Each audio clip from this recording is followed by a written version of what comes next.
We live. Oh, Yo. Welcome back. Heaven on Earth, episode 10. 10. This is a special Decade episode. baby. Hey, we've hit 10, dog. Hey, yes, sir. Yeah, Freddie. We've hit 10 episodes. That's big. True. Big. Hey, this is a special episode because what we're going to talk about is called maturity, growing up, and then also humility. Oh. Man, listen, the way God gonna teach you, gonna humble you real quick. He gonna humble. Listen, God will get you on your knees to look at him and just finally realize, dang, nothing good comes in life without him. So true. Hey, put Cam in the scene, man. Bro, Okay, I gotta make sure my guy on there. Hey, put the duel. Because yeah, the people need to know, like, we be vibing when we talk. Like, there's a Come on now. man. Listen, dog. First of all, I need to read a proverb, and this is gonna go straight into our message. So Proverbs chapter 4. I like Proverbs 4, Proverbs 16. My favorite chapters in Proverbs. Like, Wait, 4? yeah, Proverbs chapter 4. Like, the way God was spitting in this to me, I was like, oh, I get you, Dad. I get you. So, this message is about to be about humility, like I said, growing up, taking accountability of your own life, and then we'll learn about relationships and how your relationships, if you pay attention to them, you'll figure out what's going wrong in your life. So, chapter 4 starts, son, heed the discipline of a father. Listen and learn discernment, for I give you good instruction, and do not forsake my teaching. So when I read Proverbs in my head, when I see the son part, I take that as Jesus Christ. I take that as us. And then King is dad, which is God. Like, Makes sense. That's the person teaching us this. So once I was a son to my father, the tender darling of my mother. He instructed me and said to me, this part I'm thinking is Jesus. He's telling us what it was. I was a son of my father, a tender darling of my mother. His mom loved him, and he did no wrong. Let your mind hold on to my words. Keep my commandments, and you will live. What did Jesus say? If you want to make it, You gotta keep his commandments. you got to keep his commandments. So this is why I'm like, okay, so this is Jesus right here spitting game. We think it's Solomon, but it's like, yes, Jesus used Solomon to convey this message, but it's him. Acquire wisdom, acquire discernment. Do not forget and do not swerve from my words. Do not forsake her, and she will guard you. Love her, and she will protect you. The beginning of wisdom is acquire wisdom. With all the things that you gain, acquire insight. Hug her to you, and she will exalt you. She will bring you honor if you embrace her. She will adorn your head with a graceful wreath. And that's like a crown of like leaves. Yeah, in mine it says a crown of glory. Yeah. She will deliver to you. So it's like you're in tune with nature. Yeah. Yeah, like you rule. You Think about plugged that. in, You dog. rule nature like how God intended. If you just keep up to my words, and we've seen it in our lives now. Now, crown you with a glorious crown, my son. Heed and take in my words, and you will have many years of life. I instruct you in the way of wisdom. I guide you in straight courses. You will walk without breaking stride. When you run, you will not stumble. Now hold fast to discipline. Do not let go. So that's one was like acquire wisdom, but acquiring wisdom means that you've got to learn from me. Yeah. So read my word, take it for what I say, and apply that into your life right away. Don't try to figure out why this is the case. Just apply it. Because when you want to figure out why, guess what? We learned that lesson, and it hurts. But we could avoid that lesson. Yeah. It's one of those, like, you have your hand on the fire. It's like, don't put your hand on there. It's going to burn you. Nah, like, why are you telling me, though? Why are you telling me it's going to burn me? I want to know. Yeah, and that's something that, like, we're actually reading in another book is, like, there's only two ways you could really learn. Yeah. is like gaining wisdom through conversation and like John telling me not to do something and I don't do it, or consequential learning, meaning like John's telling me not to put my hand on the fire, but I'm like, what does John know? And then I have to do it. But that's what God does to us already, is you're praying for something in a certain situation and he gives you the wisdom and the different way of doing something. Yeah. But if you keep disobeying what he's asking you to do, he'll allow you to go through it. Because like for me, I'll just be personal. There's been a lot of situations in my life where I knew better because God was answering something, but I didn't know Why? the voice of God. You So I didn't know couldn't identify it. So it was like the devil and God were both in my head, but I couldn't decipher who it was. And then through my stubbornness, I had to go through it. Yeah. But because I was stubborn, I had to choose my own way of living before I got to the point where I'm like, I don't even God, like whatever you you got say. it. Yeah. It's like you tell me, let me know what you want me to do. I'll do it, no problem. I like how me and you, we vibing. But I feel like instead of looking at that as a negative way, positive. I feel like all those stubborn headbutting moments where I had to like learn it myself, softened me to the point to accept John telling me something, and I'm like, you know what? That's actually sounds pretty wise. Yeah. And then the next situation I get in, I'm like, yeah. And it builds trust. Yeah. Which is faith. Like you have to have trust in someone to have faith in them. Yeah. Like ultimate. And with God, he's always that prime example for how we should live life. Yeah. If we pay attention to what he does for us, because we go crazy, and it's like even when things go right, we're looking for something to go wrong, so we lose trust. Like, nah, this can't be it. Hey, this can't be it. This can't be it. I swear. And then he'll be like, yes, it is it. But then it's like, we want to go back to old ways, because it's like, nah, I'm used to like chaos, and I'm not used to like everything being peaceful and just going well. And I don't want that. Like literally, that's what we say. It's the truth. We say, and we had this conversation like a month or two ago, and it's the reality of like before Christ, it's completely bonkers and chaotic. But let me get somewhere when I'm saying this is not only that, we have reprogrammed our mind due to being in social media and constantly getting dopamine hits on top of the chaos. Oh my gosh. So you're just in this blender, and then when God starts moving you into what peace is, you think peace is boring. Yeah. You're like, but oh, it's bro. so fun. But now, dude, it's so fun, bro. Peace is so nice. But I'm telling you, that was my biggest struggle, and I couldn't even believe I complained about it, was when God waved his hand over my life and stopped all of that. Yeah.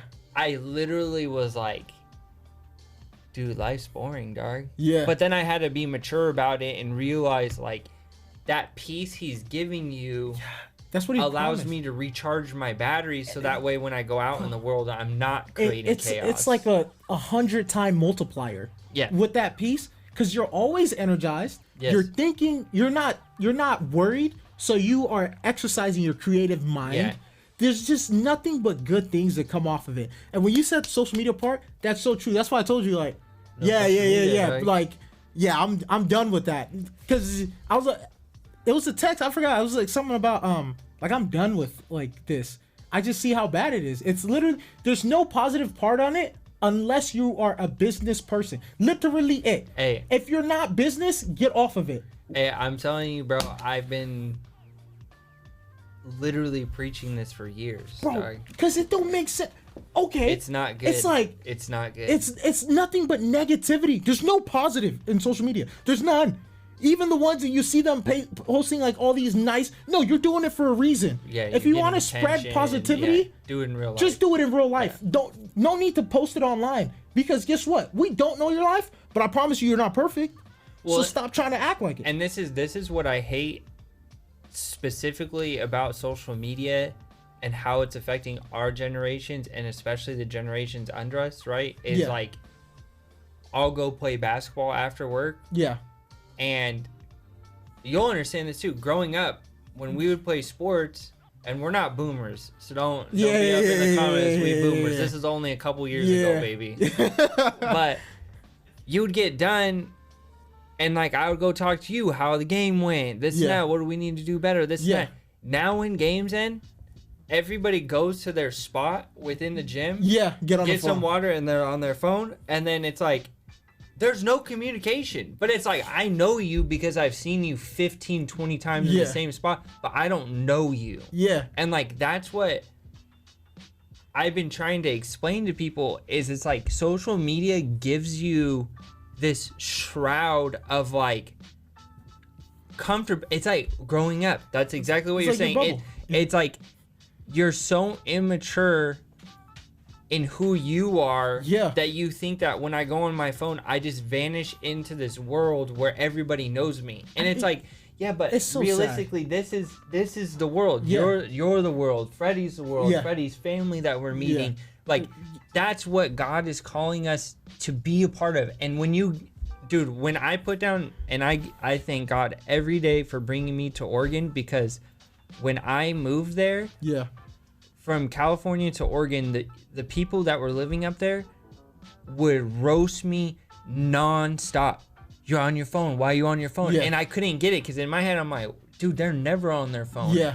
But when you get to the point of where like you can put your phone down and not feel anxious and Yeah. at peace, life is so fun because it's like, bro, it's literally your movie. Like, and it's stupid to say that. No, it's the truth. It's 100% true. Another funny thing I just thought about, like, God really uses people to discipline the heck out of us, Yeah. and to teach us like Lessons, bro. lessons Yeah. that He wants us to know, so life can be better.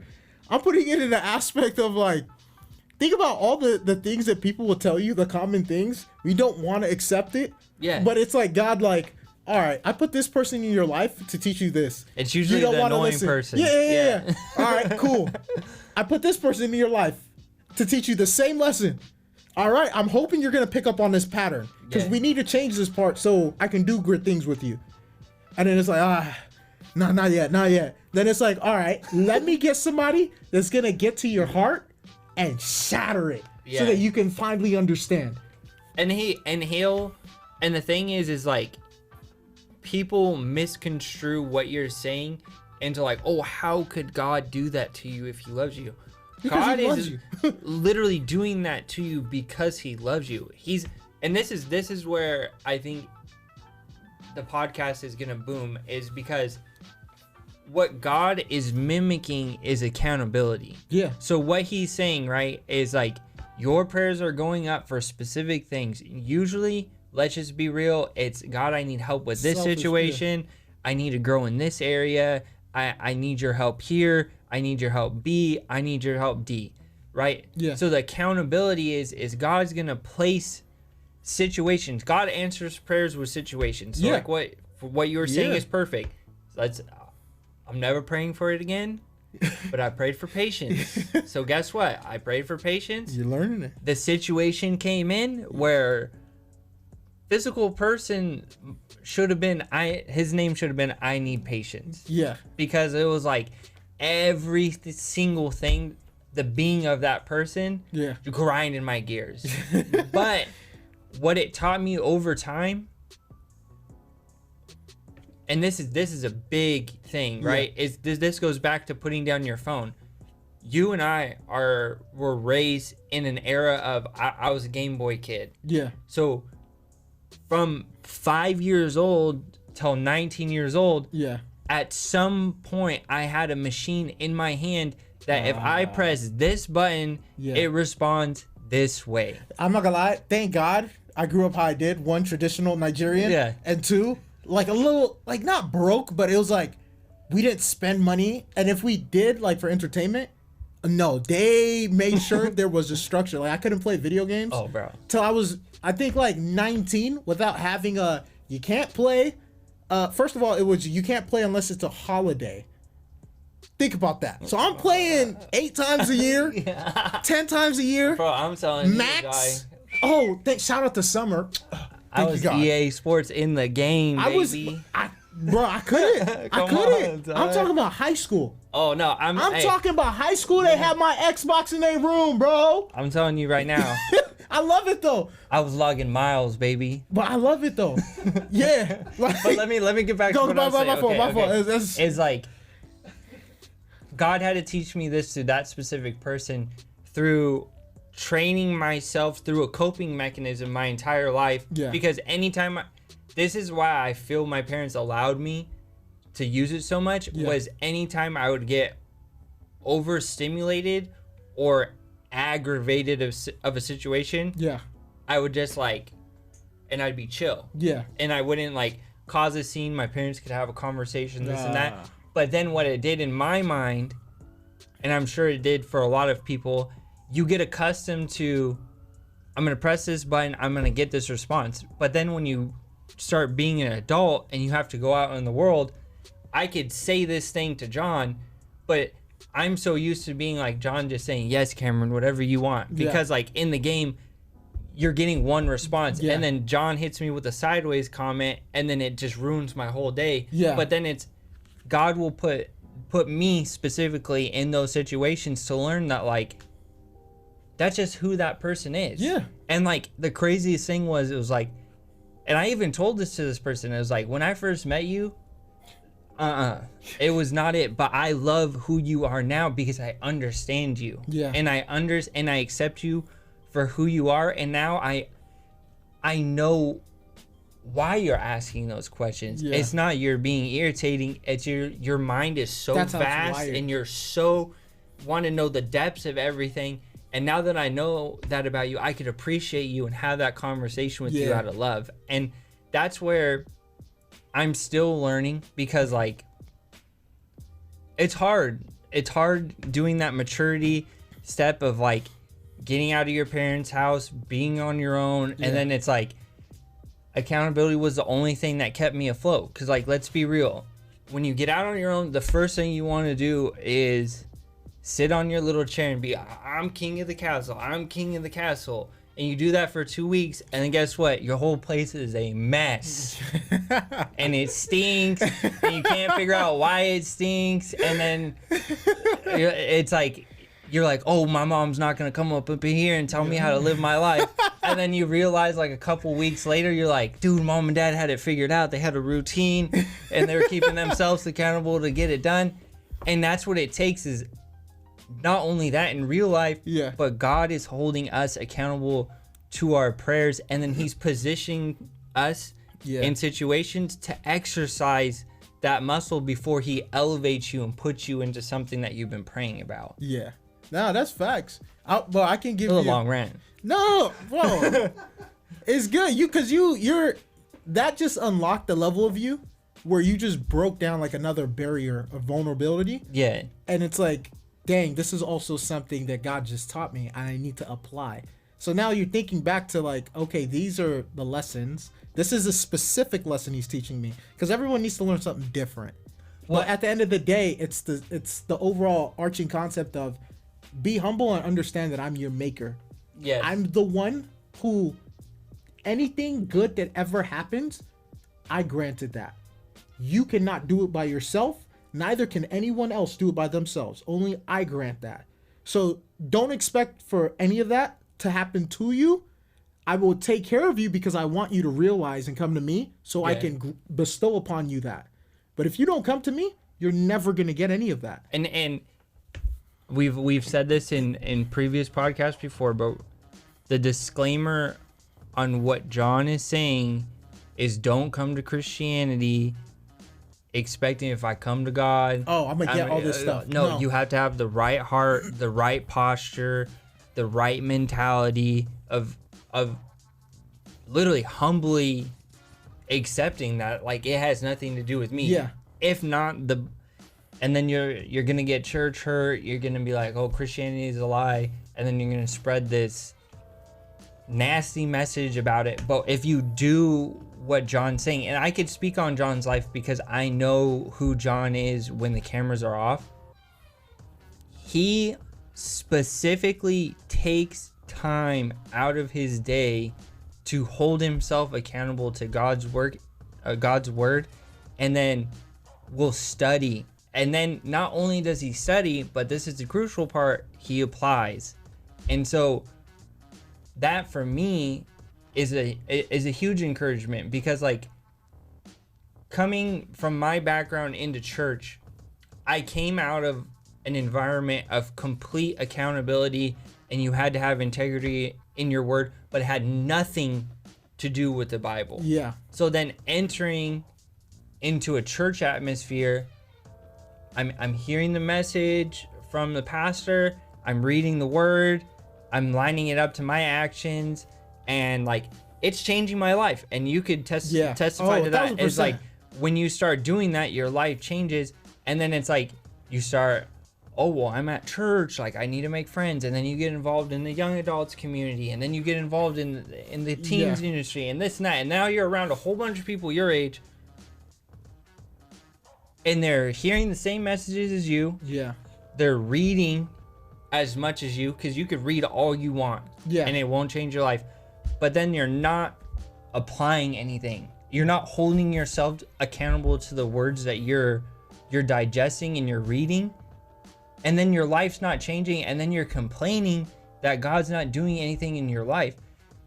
God has specifically written this book in this way. You do this, Freddie, you do this, then, comma, I'll do this. Yeah. It's not God does this, then you do this. Yeah. And like, That's I'll just be real. It grinds my gears when people think God is just, oh, let me rub this lamp. And then ego. boop, the genie comes out. And it's like, oh, I got multiple wishes up in here. Yeah, it is true. And it's like you have to really get to a point where you ask yourself, all these things that I ask God for, where's my heart at? Like that's the biggest part. All these things I'm asking God for, where is my heart at? Is it because like my heart isn't that humble? First of all, is this for the kingdom or is this for my ego? As a matter of fact, to even break that down even more, I've changed my prayers. The only thing I ever pray about now is one, God, please just keep my heart, my mind attuned to what you want me to do. Anything else, please remove me from it. Yeah. Because I don't want to ask for anything, because I know where I can go. It'll get to the point God will bless me, and then now I get very selfish. Yeah, now God, I want to be a billionaire. I want this, I want that, and it's like, why do you want that? See, that's not what I may want for you. Hey, and this is a shout out to my mom, right? Yeah. And this helped me out a lot, and it also helps you decipher God's answered prayers and not like it's either not for you or it's for you kind of thing. So it's not like I'm constantly waiting. And she said it in a conversation, and I never really gave her acknowledgement of it, but I pondered on it afterwards. Was like, my mom was explaining to me that she was praying about a specific situation. At the end of that situation, explaining to God what it is that she potentially wanted, she added, but if it is not your will for my life, don't allow it to happen. And like, dude, that's so powerful, because then what it does is like, we're flesh. We're flesh. Yeah. We have fleshly desires, no matter how spiritual you are. Even Paul says it. Yeah. I battle my flesh daily. Yeah. You are going to bring fleshly requests to God at some point in your life. But I'm not going to say if you do what my mom was praying, but I've adopted what my mom's praying. It helps do what you're saying. Yeah. Keep your mind clear. Okay, I didn't get that. Obviously, God doesn't not want that. But I'm away good. From it. Yeah. Like, I'll be patient. Yeah. Whatever it is, God, I trust you got it. Yeah, that's what your mom prayed signifies someone that's humble in heart. Yeah. Because that's something I also add at the end of it. Nevertheless, think about what Jesus said. Father, if you can, take this cup from me. Yeah. Nevertheless, your will be done. And it's like following Jesus to that T of, like, if you don't want this, whatever you want at the end of the day. It's hey, let's have a little talk on that, because I feel like this would help people a lot. Because it's like, coming to Christianity, after we'll use Isaiah. I love Isaiah's analogy that he did. We're covered in mud and sin, right? You come to Christianity, and the first thing they say is you gotta let God's will in your life and give up your own. Yeah. You're telling somebody in the world that they're like, but okay, I'm not gonna answer, so I'm gonna ask you the question.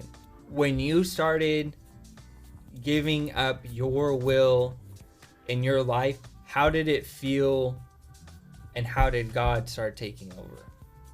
Is that a good way of phrasing it, or you want me to go a different route? No, that's fine. I understand what the general, like what you're asking. The biggest thing was, one, God just brought me on my knees to the point of like, Yep. yeah, good things were happening, but something different should be going on. It's like, I just knew I was living a false life. I didn't know what the problem was, but I knew I was living a You just knew you had a problem. Yeah, I knew I had a problem. Yeah, and I was okay. And then it finally got to a point I had nothing else to do but to go to God. So I went to God, and I really meant it when I said it. And God knew, like, okay, like you mean this, so I'll start the process with you. But yeah. I've also known like God has been blessing me my whole life. I knew him the whole time. I just deviated because I learned to latch on to people. For me, because it's the same thing, this is very parallel in my life. Regardless of if I was with or without God, there's always been blessings. But in my childhood, this is the catalyst point of my wrongdoings. Was I was mistaking God's favor on my life to Cameron's doing this. Yeah. And then my ego got really big, and that's when it got the darkest. But like, I wish at a younger age I could have deciphered, like, oh, I'm just like, don't wish it in God's. You get what I'm saying. I get what you're saying, but don't wish it. But like, the reason why I'm saying that is because it's very hard in the beginning. Okay, time out. Like, it's just rubbing me wrong. Just take back the wish part. Really, the only reason I'm saying that is because I didn't mean to say wish. Yeah, I didn't mean to say wish. But what we say comes to fruition. Yes. So that might open up a door that you don't know. So I just want to be a great friend for you. Let's close that door real quick. No, I know, God, I understand, and I mistakenly said wish. You're good. But what I was meaning by that is,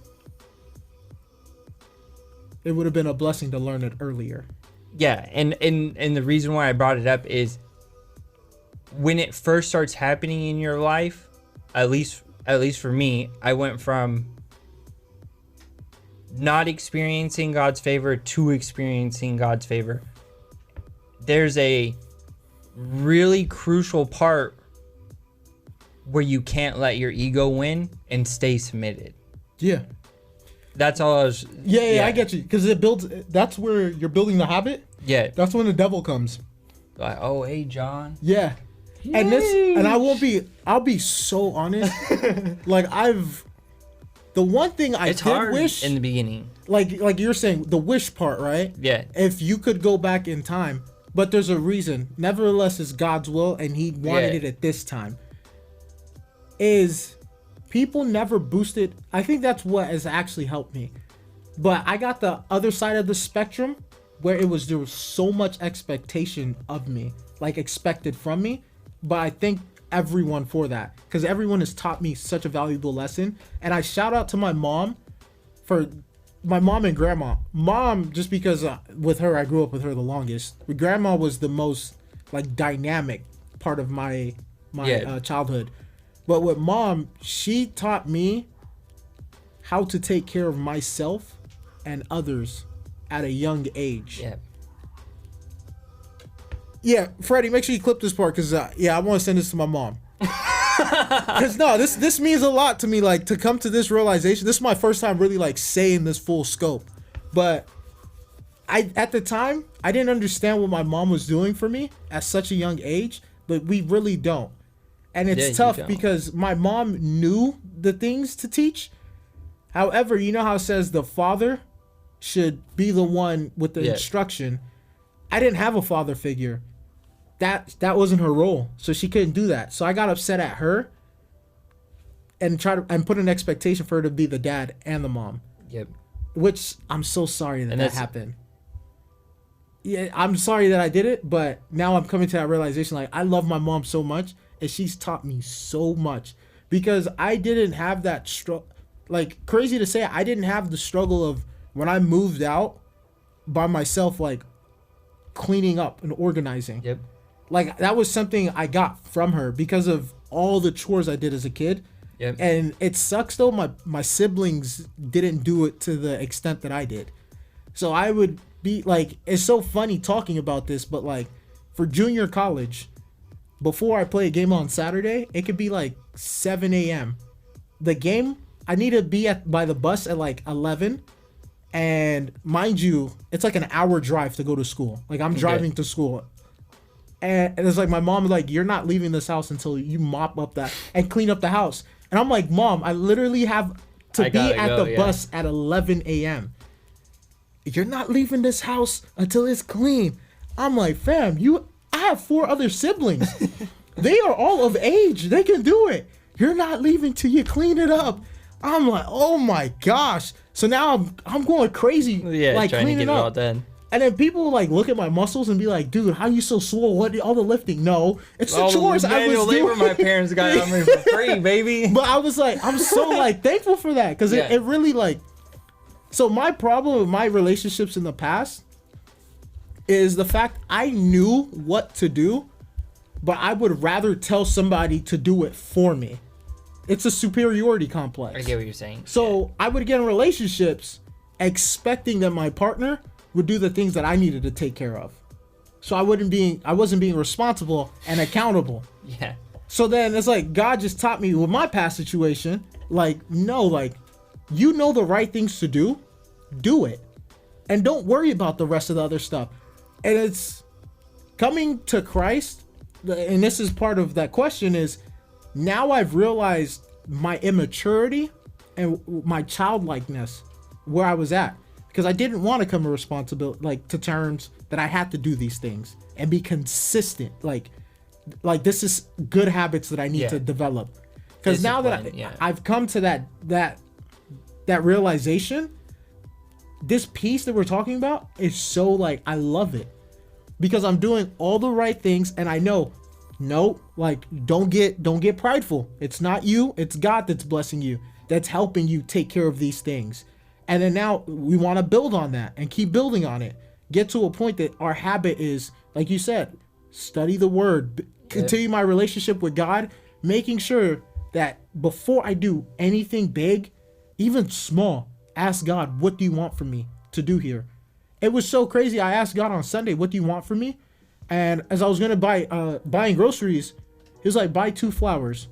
I bought 2 flowers. I was like, dang, it's cheap too. It's like $20. I was like, that's solid. No, I'm like, really nice flowers, like really nice. Trader Joe's. I'm telling you, Trader Joe's got it. I got put on game. There, dog. I do. Shoot, I ain't gonna lie. but I go to Sprouts, baby. It's a Christian company. Man, what up? Hey man, get your boy some banana organic. God told me go Trader Joe's. I went Trader Joe's. But I got 2 flowers, and then as I'm driving back, he's like, drop this off to your landlord, like your property manager, and then the girl in the front, like just drop it off for them. I go and the door's locked. I'm like, dang. Okay, so I was just gonna put it down, and typically in the past when God would tell me to do these things, I get frustrated because now at first it was like it's an expectation of I give it to them, they're gonna love me and da. But like my heart was so different because I was like, all right, cool. Like, I don't care. I'll just drop it here and then just write them a note like, this is for you ladies. Yeah. And then leave. I drop it and then I turn around and you just see me like, oh, jolly. Because I'm listening, like, the song just being obedient, the song I play for y'all, that's what, like, has been in my head, like, so I don't, like, try to overthink things. It's just, like, just being a, like, good vibe and just going about your business. Like, it's not the right time. It's about being present. Yeah. Like, that's what I think needs to be spoken on more, is what God really does allow you when you are filled with the Holy Spirit is maintain being present. And when you're present, you could be effective for the kingdom. Yeah. And when you are present, there's so much peace, because it's just like you get to enjoy the things that you used to walk past by. The little things. Like, dude, God has specifically showed me in moments when, like, I would be all, because this is the pattern of my life, and I'm breaking the pattern. So don't.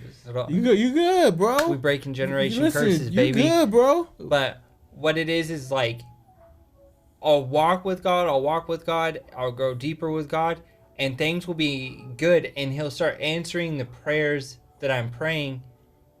But I'll get busy. You get big headed.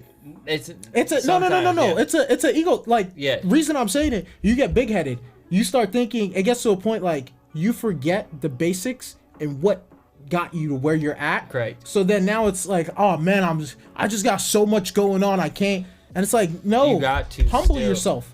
Yeah, and like what He's done is, like, remember that day I told you, like, hey bro, like randomly, like, hey, just go for a walk because it was a nice day out. Bro, I used to walk that same path, but be so in my head that I didn't get to enjoy it. But that day that I told you to go for a walk, I just, like,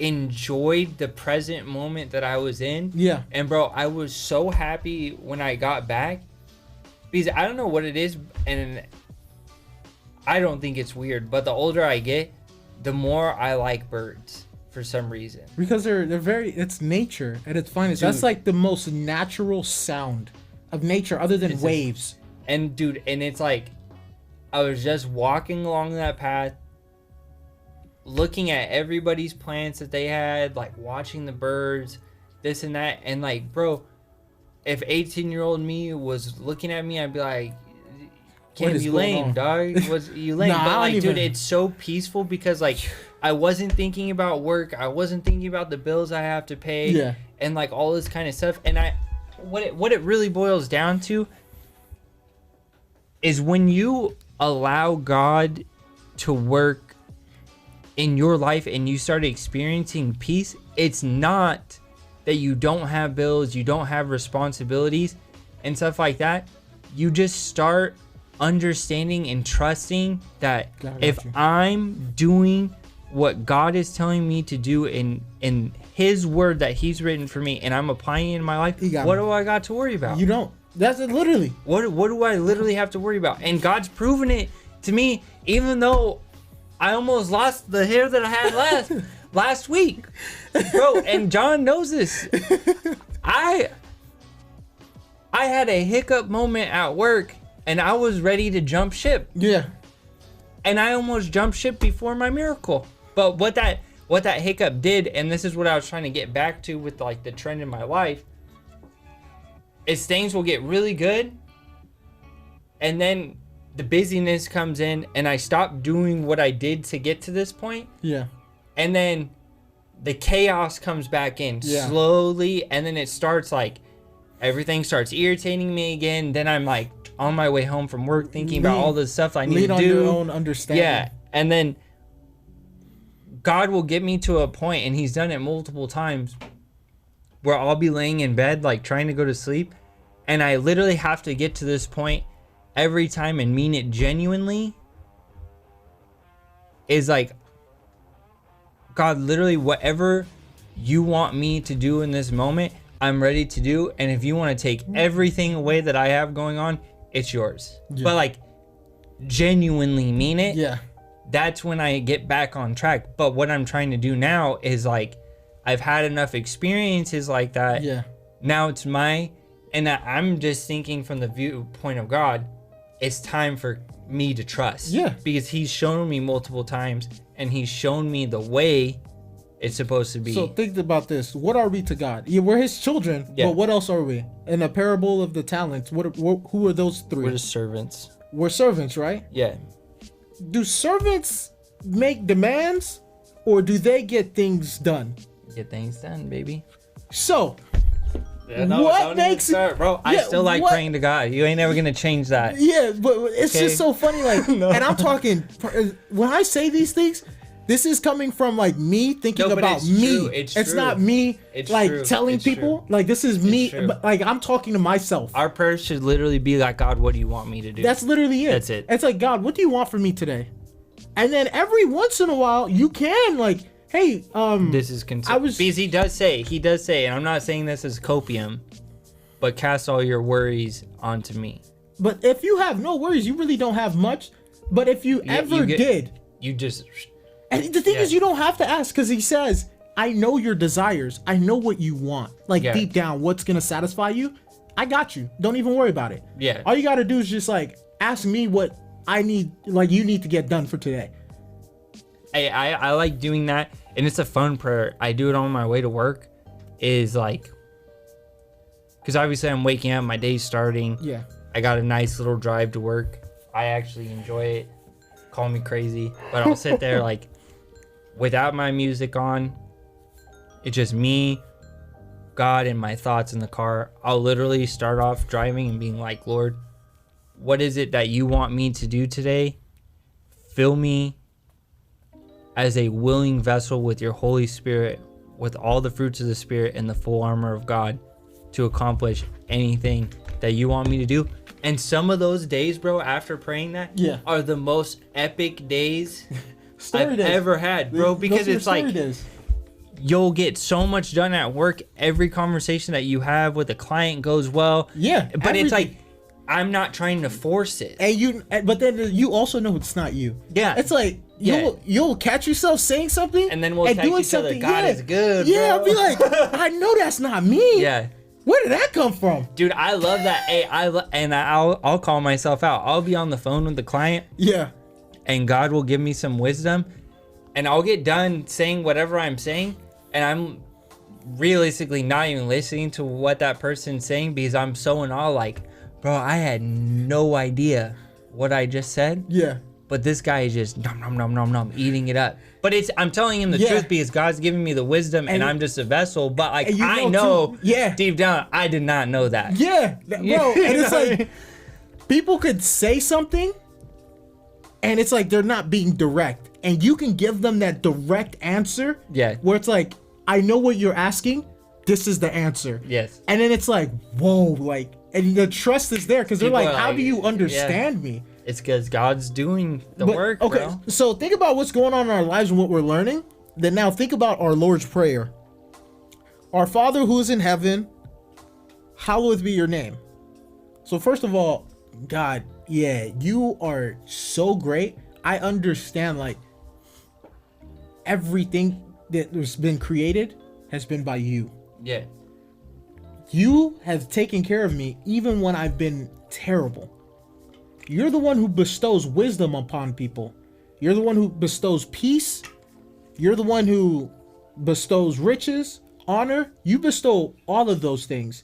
And you're the only person in my life that's ever been fair and trustworthy. Like Yeah. that I can truly trust.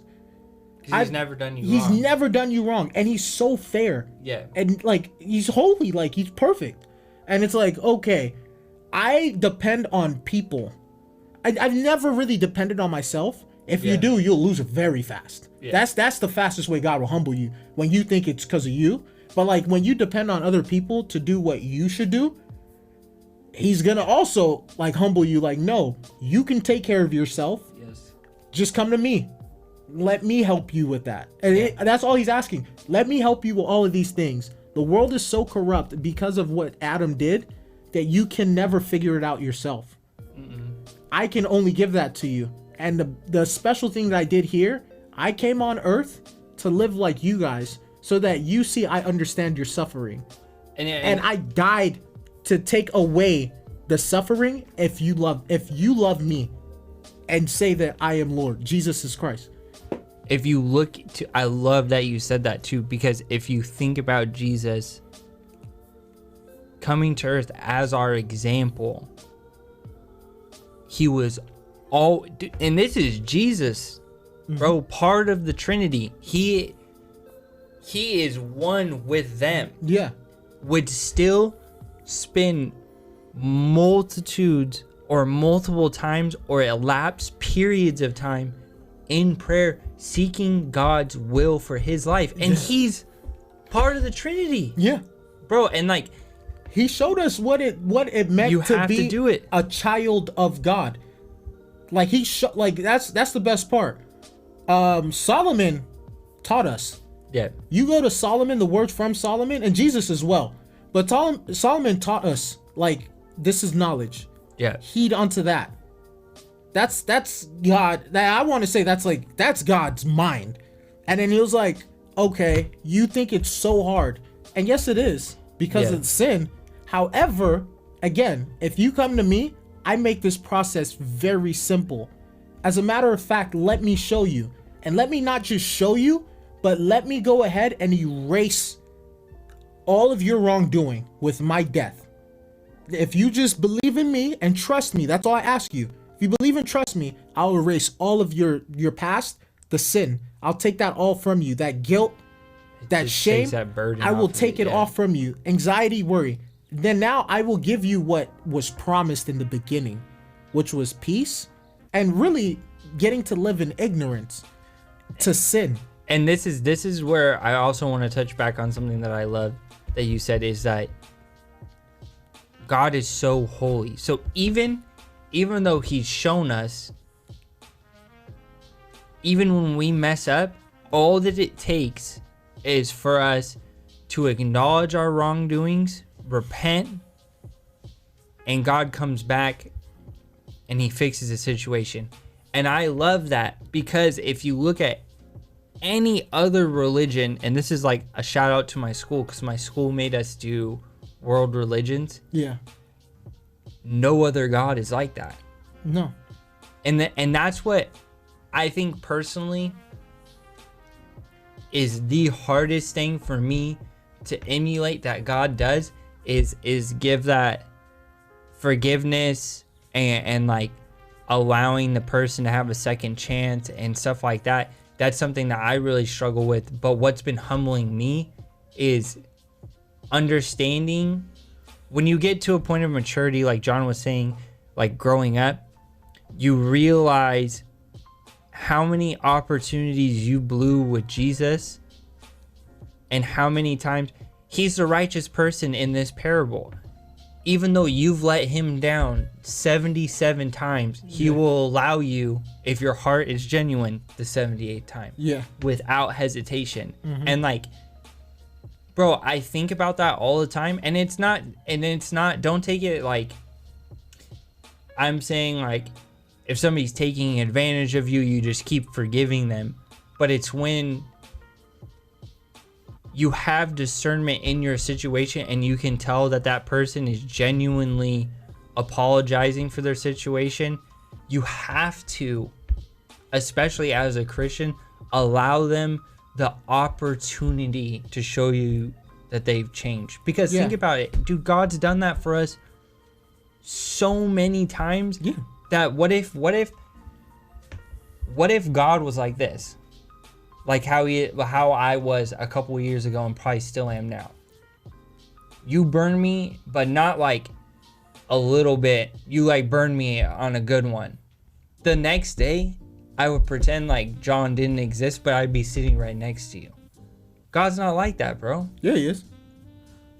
He is for the people that don't mean it.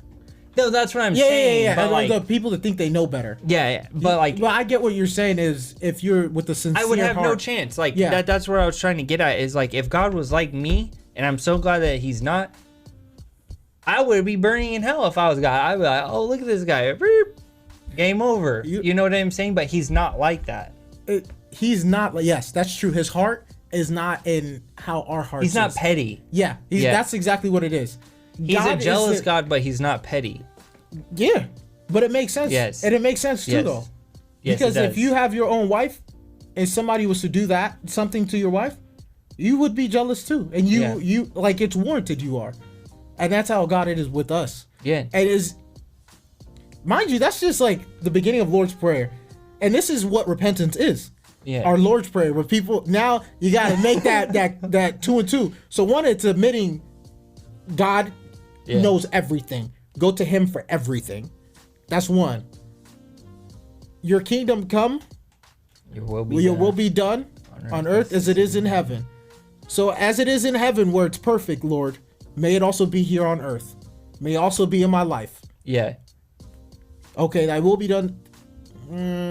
My Lord in heaven, hallowed be thy name. Thy kingdom come. Thy will be done. Thy will be done on earth as it is in heaven. Give us this day our daily bread. Just give me today what I need. Yeah. Please, whatever you know that I need, that's all I ask for. Our daily bread. Gee, I literally have it out, but this is not the King James version I grew up in. Give us today our daily bread, and forgive us our sins as we forgive those who sin against us. And I like the old version of that. It's like, forget our trespassers. Yeah. Like, that word is just forgive our trespassers as we forgive those who trespass against us. But like, you get that word is so meaningful. But it's so, me listening to you say this now with the mindset that you've just explained to me, the prayer's a lot deeper than a lot of people, including myself. Like, I've heard that prayer hundreds of times, but it's the reality of the situation is like, and I hate to say it because it's like you're gonna have somebody in the comments that's gonna be like, carpe diem, it's like seize the day, but it's like, realistically, it's such a blessing that you and I and like Freddie woke up today. Yeah. Why am I gonna worry about yesterday? Yeah. Why am I gonna worry about tomorrow? Like, there's so much, and this goes back to the phone analogy. When you start getting involved in life, there's so much to do, and that day, literally, it has to be the devil is making you worry about something else to keep you distracted. Dude, and think about time gets extended so much when you get off of this device. When you get off of devices and you actually live in the moment, 24 hours that's a long time, bro. Like literally 4 days. Yeah. I'm like, dang, like, bro, that's Sunday? Dude, I had to ask myself, I was like, I did so much. Why is it only 6 o'clock? Yeah, that's where I was going to go. It's like, dude, you get to the point of like, when you first start getting off your phone, you're like, we'll use Sunday as an analogy, or Saturday, because I do my cleaning on Saturday. When I first used to get off my phone, I'd be like, all right, what am I going to do on Saturday? I was like, I got to clean. I got to go do, get my cleaning supplies that I don't have. I'm going to do some grocery shopping. I'm going to meal prep. I'm going to do all this. And in my head, I was like, it's going to be 9 or 10 o'clock at night, right? Yeah. But I get done, it's like 11:30. And I'm like, hey, what, bro? Like, what do you mean it's only 11:30? Like, I did all of this, and then I had to learn. That's the blessing. Yeah, that's the blessing. You get to do all of that. You did all of that, and then now you have time to chill. And then it's like, but you handle your responsibilities first. Like, I hope you handle all your responsibility, but I hope that with the time that I allocate for you, you at least come back to me, thank me for it, like acknowledge that I did this for you. Hey, and this is something clutch that I love doing, and I'll probably never stop doing, is when I'm handling my responsibilities, I either put on worship music, a sermon, or something of God. And bro, I'm telling you, and this is just me, you'll start getting so many things done, like without an ounce of energy leaving, bro. And it's like, and the whole time I'm doing it, there's been times like, bro, there was one time me and you were on the phone, and I had started just doing my life things, but I put in my earbuds, and me and you were having a conversation about God. Literally, the conversation was probably like 2 hours. By the time John and I got off the phone, I was done with everything. But like, I was still focused. Like, God gave me the ability to be doing all the stuff. But he knew at that time John needed a friend to be there for him and I was being the vessel, and there was no skipping a beat in that conversation. Bro, I'm pretty sure I was cleaning up too. You just do that, bro. But that's what I mean by like that type of ignorance is great. Yes. When you're so like locked in with God that you don't think about anything else, like it's just you respond to what happens. Like something can happen, and then you're since you're already talking to God, He's shielding you, and then He's also like, say this. You say it. Cool. Go do this. You go do that. That's gone. You don't have to worry about it. Yeah. Everybody else is stressed out about that situation, and you just. Why are y'all stressed out? Chilling. Get you some God in your life. Like what? And then now they're looking at you It's like, so bro, true. how are you? Why are you at peace? Why is it like? Because I trust him. It's because God. Like it's literally. Well, and like I feel like, and it's not bragging at all. Like when John and I are saying this, but you get to a point, if you're being really honest with yourself and with God, that you start seeing all the situations that God has brought you through, and it's like momentum. Oh yeah. It's not gonna start super fast, but it ramps and it builds up on it, and then your elapsed periods of worry. So like, let's give a visual of it. This is times elapsing of being worried. First coming to Christ, situation happens in your life and it's like this, but then God shows up when it gets here. The next situation, it's gonna get to here, and then God shows up, and then it's gonna get to here, and then it's gonna get to here, and then it's gonna get to here, and then it's gonna get to here, and then it's gonna get to like Nothing. why am I worried about this? Because if I look back, God's got me through all of this, so like what do I have to worry about now? And that's what the church is saying. And I'll go out on a limb, and it offended me a little bit because I was immature and I was petty when I was coming back to church. But they would be like, oh, you're just a young Christian, because I would be complaining about things. Yeah. And it's now that I understand what they're saying, because it's like you haven't really allowed.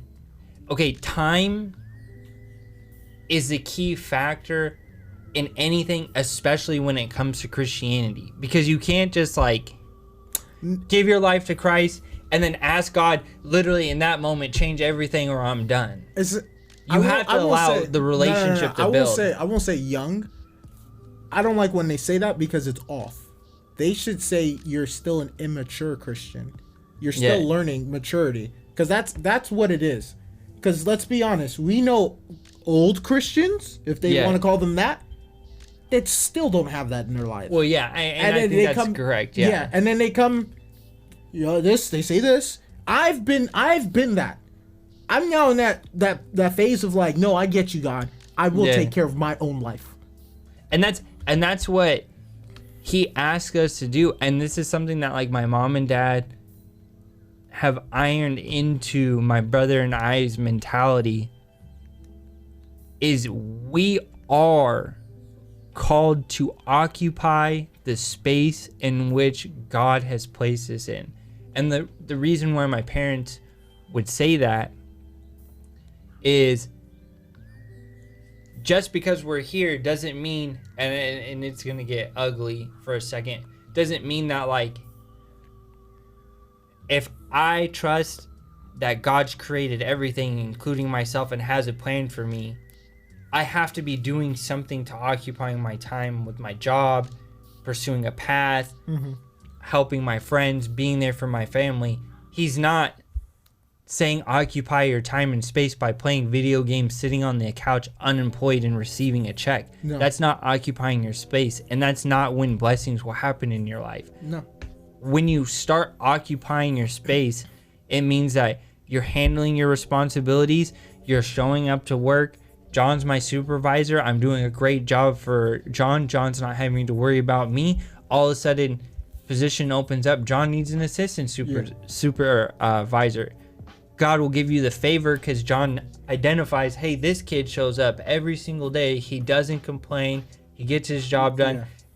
even though I hired him 6 months ago and there's 10 people that have been here 5 years, I'm going to give the job to him. Yeah. That's how God starts moving. Yeah. Because you're trusting in him to allow your step-by-step process in your daily life, not weekly, not monthly, not yearly, daily life. He will push you to do great things. But that's our responsibility, is to do that. Yeah. And guess what? And we talked about this before. Yeah. And I feel like it needs to get brought up now. Situations in life happen, but maturity, especially when it comes to being a Christian, and I'm calling, this is me preaching to myself, but I feel like it's a key point that I want to put out there, is emotions have nothing to do with trusting God. And the reason why I say that is because our flesh can be worried, our mind could be worried. I feel like I'm been lied to, I've been cheated, I feel sad, I feel discouraged. All of those situations will pass. They're emotions. Emotions don't last forever. Emotions are always changing. So in those moments, what God, and it goes back to the verse in James that you sent me this week about being slow to speak, not assuming anything, and kind of like digesting it all in. That's where emotions get out of the factor, is when you do that, is when you take time, you absorb the whole enchilada for that, all the situations that are going on. Okay, this is how I feel. We're gonna check back on it in 30 minutes and see if that's how I still feel, instead of responding in that moment. Because John, we're all different beings, meaning I could be feeling some type of way because I didn't get enough sleep. John's my supervisor. John asked me to do something, and maybe he has something going on at home, and it comes off a little bit frictiony. We're not perfect beings. I could choose to react to something that happens after John says that, and it could ruin everything, or I can allow my emotions to calm down and then do what John's asking me to do, get it done. And then lunchtime comes, and then John has a conversation with me. Oh, bro, like, there's a lot of stuff going on at home and this and that. And then you understand the whole perspective, other than being like, John's a tyrant. He just comes into work and he points his finger and he tells everybody to do anything. And it's like, bro, at the end of the day, we're all humans. Yeah. Like, give him a break. Give Freddie a break. Give me a break. I'm not always going to be perfect, and nobody's going to be perfect. But our responsibility as Christians is to not be the one that reacts and be harsh and petty and bitter. God will give you the understanding in the situation. He will be like, hey, actually, there's something going on, and that he could be potentially, he's trying to exalt you. and also he's and he also could be doing this. Say, in this analogy, I know John's a believer, but we're gonna say John's not a believer, but he's my supervisor, and I'm a believer. John knows me. I've kind of mentioned God a couple of times, and that conversation that we had where I told you caused friction. Now we're at lunch. God could be using that, if you're emotionally stable, to help John find Jesus in the moment that he needs it the most. Bro, reason I say he's gonna exalt you, it gets even further than that. I think that's like step 2 into like growing in faith. I want to say the final step is when you always have a perspective that God has, that you can get into a situation and it could come off as negative from that person. Yeah. And like you said, you don't react at all. Instead, you respond. And you come off in a loving way. So yes, you may have had something go on. If I first start off a conversation like, hey, how are you doing today? Like, what's up? Yeah. You look and I pay attention to you and I see you're off, or I hear you're off, then I can already know something may be up. Yeah. You good, bro? You don't, this is not the normal you. Like, what's up? Even if they don't open up fully, They you know automatically that you recognize them too. They know that, so they're already gonna come with a softer heart if possible. Some people are just, you can't help. But I'm just saying, Only like, God can help him, baby. yeah, but you get to understand right away, like, what's going on. Like, okay, something is going on. Now it's, how can I help you? Like, do you need, and say you were a manager. Now this is how, with your team, it's like, hey, do you need help with something? Yeah, are you like frustrated? Is there a lot Like, going on? what can I help you with? Do you need to take some time off and I can cover you? Like, let me know. And then it's like, dang, like, this person really understood my situation, and rather like be the rest of the world where you got to figure it out, bro. You got to do it. Like, this person is willing to help. Yeah, they're willing to help me while I'm going through this. And it's like what God said, be a helping hand to somebody in need. And then that comes back tenfold because the trust they have for you now. Even if they leave, it's like, dang, I've never met someone like that. That's what brings people to, like, why are you different? What do you, now you have a full open conversation where it's like, really? Like, that's what God is like? Now that person can dabble and dibble and dabble into it. And that's perfect what you're saying too, is because that situation you just described, right? They could leave that conversation with the seed planted in their mind of like, dang, that's really what God is. And the reason why I bring this up is just because you're the one that planted the seed doesn't mean you're always going to be the one that waters it. No, or you're not going to be it. the one to reap it. Because think about, that's what Jesus said. He said, some people I have brought to plant the seed, and then I have others that came to reap the harvest. And what you're saying, like, that's sometimes where we could get upset. Because I want to plant close. I want to plant the seed and reap that harvest. And it's like, no, that's not the harvest for you to reap. That's for someone else to go ahead. Yours is going to come in due time. Just keep trusting me, keep planting. But take this as a word of encouragement. Is still planting the seed is a crucial, beneficial thing for the kingdom. And I'm not saying that you don't know that. But it's just a fact, because like where I was going with the analogy is right is like John's got the seed in the guy's head, but the goal is to get the seed's roots to the heart. So then he comes in contact with Freddie now, and Freddie gives him some words of wisdom, shows him that peace, shows him that he could listen. That, I think that's, for me, a telltale sign that somebody is a deep, mature Christian is when you go to talk to them about something, they listen, right? And I could see that in Freddie. Freddie listens to us, and fully, whenever we're talking, Freddie is always super engaged without having to say a word, because Freddie listens. And like, that could be the next thing, is like, John got the seed in, he talks to Freddie. Freddie listens to this guy's problem and then gives him non-worldly advice, right? And that seed just falls down and it's starting to get to the heart. And that's where I love the kingdom of God, because it's not one person's job. It's all of our jobs. And then it leads back to what you were saying too, is like being mature. And we're praying that prayer, God, what is it that you want me to do today? Whatever it is today, give me the courage, give me the strength, and give me the obedience to do what it is that you have. Then let's say now it gets to me, and I'm the third person, and then he's saying, and it happens to everybody, but you have to act on these calls with obedience without pondering on it. It's like, say now the person that John and Freddie have talked to, and that seed's in their heart, walks past me, and then you get the urge to be like, you need to tell this guy about Christ and walk him through the salvation prayer. God will give you the strength and the words to say to that person, but our flesh is going to see this person and be like, oh, they're not ready to receive Jesus, but maybe that harvest is ready to be reaped, but everybody's thinking the same way that I just said, and then this guy never gets it. You have to be the one willing to step into that arena. And I think that's where life gets so peaceful and fun, is like understanding, dude, that analogy, if you really boil it down psychologically, as a human being to function correctly, you have to have an aim, you have to have a purpose, and you have to find meaning. God gives us all of that.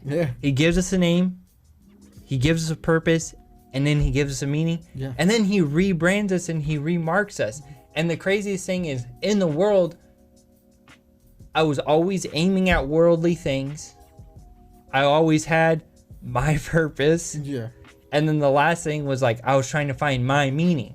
And it always led me somewhere dark. But that's what I love about Christianity so much, is it's not necessarily that you don't have to figure it out, but God's going to help you figure it out. Yeah. And move you and position you. And then you get all of these things that everybody promotes in the world as a facade. God will give to you, but it's going to come in a completely different way. Mm-hmm. And it's God works. He's so wonderful because he works on your timeline, like what you're capable of. However, you need to get out of your own mind. Yep. And stop belittling yourself. Yeah. Because if God is with you, you can do anything. So don't be thinking like, nah, God, I'm not ready. Like, if God tells you apologize to somebody, do it. Do it. Being serious, do it, yeah. Don't try to, nah, I'm not ready, or try to harbor that emotion. Or be petty and be like, I ain't never going to apologize. Like, you want him to bless your life. You're asking him that you want to change in your life. And he says, okay, step 1, apologize. Let me see if you can drop your ego and apologize. Let's work on that and it's so funny, like how he works. Like, let's just work on this. Yeah. Then you work on that. And if you don't work on it, you're gonna stay stuck every day. In the same thing. Yeah. You're gonna be the same problems every day. There's a reason you have the same problems. God literally has shown you what you need to do. Stop being so prideful. Let go and apologize. Because guess what? It really doesn't hurt you. Matter of fact, you become so much of a better person. Like, people used to, John, you apologize too much. You do this. Because, yeah, I did a lot of wrong. I was trying to figure it out. That's why I apologized a lot. If I didn't apologize, I didn't love you. And I really went back to everyone I've done wrong, really. And I have made an attempt to apologize, to like reconcile. Like, I've made a strong attempt. Some people just, it's okay. Because in my heart, I know I did right. At the end of the day, I know I did right. Well, and what that does for you too is like, and this is a really key point of asking for forgiveness. Realistically, it's not so much for that person. No, it's for you. It's for you. And that's what John's explaining is like, he understands that, but because he went through with the steps, and it's humbling steps. It's like what he's saying. It's letting go of the ego. It's letting go of the pride. It's letting go of all these things that you think matter and just reaching out to have that conversation with the person. But it's what it's going to allow John to do is when the devil comes in the middle of the night to tell him, oh, what about this situation? What about that situation? It puts it all to peace and it allows him to sleep well. Yeah. And it just, that was a huge lesson for me to learn is it's literally to wipe the slate clean. Mm-hmm. And the one thing that I do want to put out there is what John is saying is so true. Not everybody is going to be accepting of that apology or to give you any sort of closure. So don't have those expectations, but just have the expectation of, I need to do this. I need to do my part. And that's being mature, because it's like, bro, there's so many people in this world that are hurt that there's literally a career path that you can go on called therapy. To give them a closure that they need. That's the biggest part. Yeah. Everyone is hurt and they want closure. And you got to understand, like, sometimes you're not getting that closure. I'm going on the only person that's going to give you closure is God. Yes. So when you work with him, everything else will be taken care of. But go ahead. Okay, here's my rant. Make sure you really, really, really, really, really want closure. Because Because like that person is going to tell you everything you don't want to hear. Because like the reality is if you really want closure, be in a mindset of growth. Yeah. I'm gonna go in. See, God put this here. It's been distracting me the whole time. We got our notepad, right? I'm going in to get closure with John. But the growth mindset, which we're suggesting to you here, is while John's talking to me, he's telling me Cameron, you need to work on this. Cameron, you need to work on that. Cameron, but you're not having pride, you're not having ego, and you're taking it with a grain of salt. John may give me 19 reasons on things I need to change, but then it boils down to 12. No, I ain't gonna lie. You want to save yourself? This is honest to God truth. Honest to God truth, and this is a revelation. If you want the simplest way to do that, go to God. Talk to him. Because guess what? He'll tell you, dog. He'll give you the closure. Our thing, sometimes we don't want to hear it from those people. Because when we hear it from them, sometimes it may come off nasty because their attitude's part of it. Yeah. But if you ask God, like, okay, you tell me. It's the truth. Then he's going to tell you in a lot kinder of a way. Being honest. But you're still going to get the same point. Yeah, it's going to be the same point. Out of love instead of... Yeah, but unconditional love. I'm about to unload a clip into this guy. Yeah. I learned it because there's two ways for me to learn the lesson I learned. I asked the person. We'll leave it there. I asked God, and he was like, okay, I'm going to show you now. He showed me in a dream. He showed me in 2 dreams last week. Then he showed me through the word. And then I got confirmation from people, random people. And I was like, wow, okay. So I understand that. Thank you very much. And I was so grateful. I was like, thank you for teaching me where I keep messing up in my life and what I need to do to now fully walk with you. And that's a key point in becoming a mature Christian, is understanding what John just said. Is he got confirmation in 3 ways, but the point that I'm going to focus on is when you are praying and diligently seeking God, God will send random people in your life. But this is where being present is key. God's going to bring these people, strangers, homeless guy, teacher, whatever. If you're being present, they'll drop a seed of knowledge that they don't even know that they had that answers your prayer. So that's where it comes back to, in my mind, your life turns into a video game or a movie, because you have to pay attention to all these kind of things. That's participating in life. Yeah. Because it's like, okay, I know I'm diligently seeking God. I'm praying. I'm submitting myself. I'm reading his word. I'm applying his word. Now, once I leave my house and I go out, I'm paying high key attention to what anybody's saying, because you never know who it's going to come from, but it's my job to be paying attention. And I don't want to miss my word, because God does use specific people. And I'll even go down the crazy path that God will send angels in the form of a human to tell you an 100%. Answer. Yeah. 100%. 1,000%. 1,000%. Because there's still one person, I don't know, but God bless your heart. Yeah. I think God brought that person to literally hey, now that your heart is now in the right place and you want to focus on me, let me instill in you some principles that you just need to know. And y'all don't even know this person, but it's somebody that taught me so much at such a little time frame. Yeah. And I was like, nah, you're not real. You're an angel. Yeah. I was like, nah, you're not real. Because everything I asked God for, he showed through you. And then it was just and I just knew it wasn't the right time yet. But it was no, it's possible. Let me show you something. And then now it's just not time. And I was like, whoa. And I love that about God is he's fun. God's always going to show you where he wants you to be through another person. Yeah. Because the biggest thing is, well, at least for me, is I want to see somebody else doing what it is that you want me to do, so it gives me some sort of reference or visual example. Yeah. He will send people, and then it's almost like when you're not living in the world, because when you're living in the world, you'll see that person, you'll be envious and kind of jealous of them. But when you're really in the mindset of God, you're infatuated, dang, this guy's doing it. Yeah, you're you know what I mean? Who?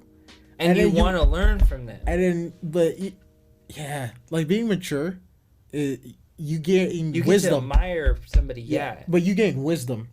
And then when you gain wisdom and you find someone else truly with wisdom, then it's we gotta be friends. Like, not like for What real. are the things that you don't know? what- Because I need to know. Yeah, turn on, bro. And then you can have a conversation with that person for hours and you don't even know their name. Yeah. It's happened to me so many times. And like you have that conversation for hours, don't even know their name. And it's like, wow. And then it's like God's telling you like, one, either like here's an answer to a prayer, Yeah. a question you're asking me, here's an answer, here's how we solve it. Or two, it's like, here's the community I'm starting to build for you. These Yeah. are your people. And it's encouragement, bro. Yeah. No, that's bro, and that's think about it. We just got to our daily bread. Give us this day our daily bread. Forgive us our trespasses as we forgive those who trespass against us. And lead us not into temptation, but deliver us from evil. He's the only one that can, because he bestows upon you wisdom. Thy kingdom come, thy will be done on earth. Yeah, bro. Let me just stop because my mind is just going all over the place right now. I saw it. You're like, yeah, it just woo. It's like a download just came in. But yeah, like the Lord's Prayer is repentance. Like it helps you with repentance and all the steps, and that's why Jesus said, "No, this is the prayer." And sometimes we might get too over analytical with it. We're breaking it down like, Yeah. this is what you. No, it's like this is instructions for life, but this is how you present yourself to God. Yep. Every day, and then shoot every night. Present this yourself like this with a heart of genuineness. You do that, everything else is taken care of. But that's how you start that communication and you end communication. The beginning of the day, and then also right when you wind down. And it's like that's how, so that the day itself, It's done. it's filled with God in it. Well, and this is, and I like that you bring that up too, because it's like I start my days with a specific prayer, but then also to help me while I'm falling asleep and like have a really like clean conscience. I thank God for everything He's kept me safe from, provided me for, and allowed me to do in that day. Because like the easiest thing to do when you're falling asleep is think about everything that's potentially wrong. Yeah. But like when you, and it helps me sleep good and have like peace while I'm sleeping is like entering rest in a state of gratitude. Yeah. It's been well. a game changer. You for sleep me. well, bro. Because it's like, and it also, and I learned this from the 10 step in NA is throughout your day, you kind of like keep an account of like your whole day. And then your 10th step is to like go over it, see what you need to change, kind of like accountability. You're kind of seeing maybe the interaction between Freddie and I wasn't good. So today, like, I'm going to do this. So tomorrow I don't do that. And you kind of like, it's a checks and balances. And then you go, I didn't pray at the time, but like you go into the next day with a good clean slate. Yeah. When you're doing that prayer, it does the same thing, but it's also like, it gives me the realization of how present God was throughout my whole day. Mm-hmm. Yeah. And it's crazy. Yeah. That's why I text you what like the miracles that happen, because that's me giving credit to God. It's like I got it, like, bro, like this is going on. Like, but now I've also gotten to a point like, no, I just like talk to God for like, thank you so much.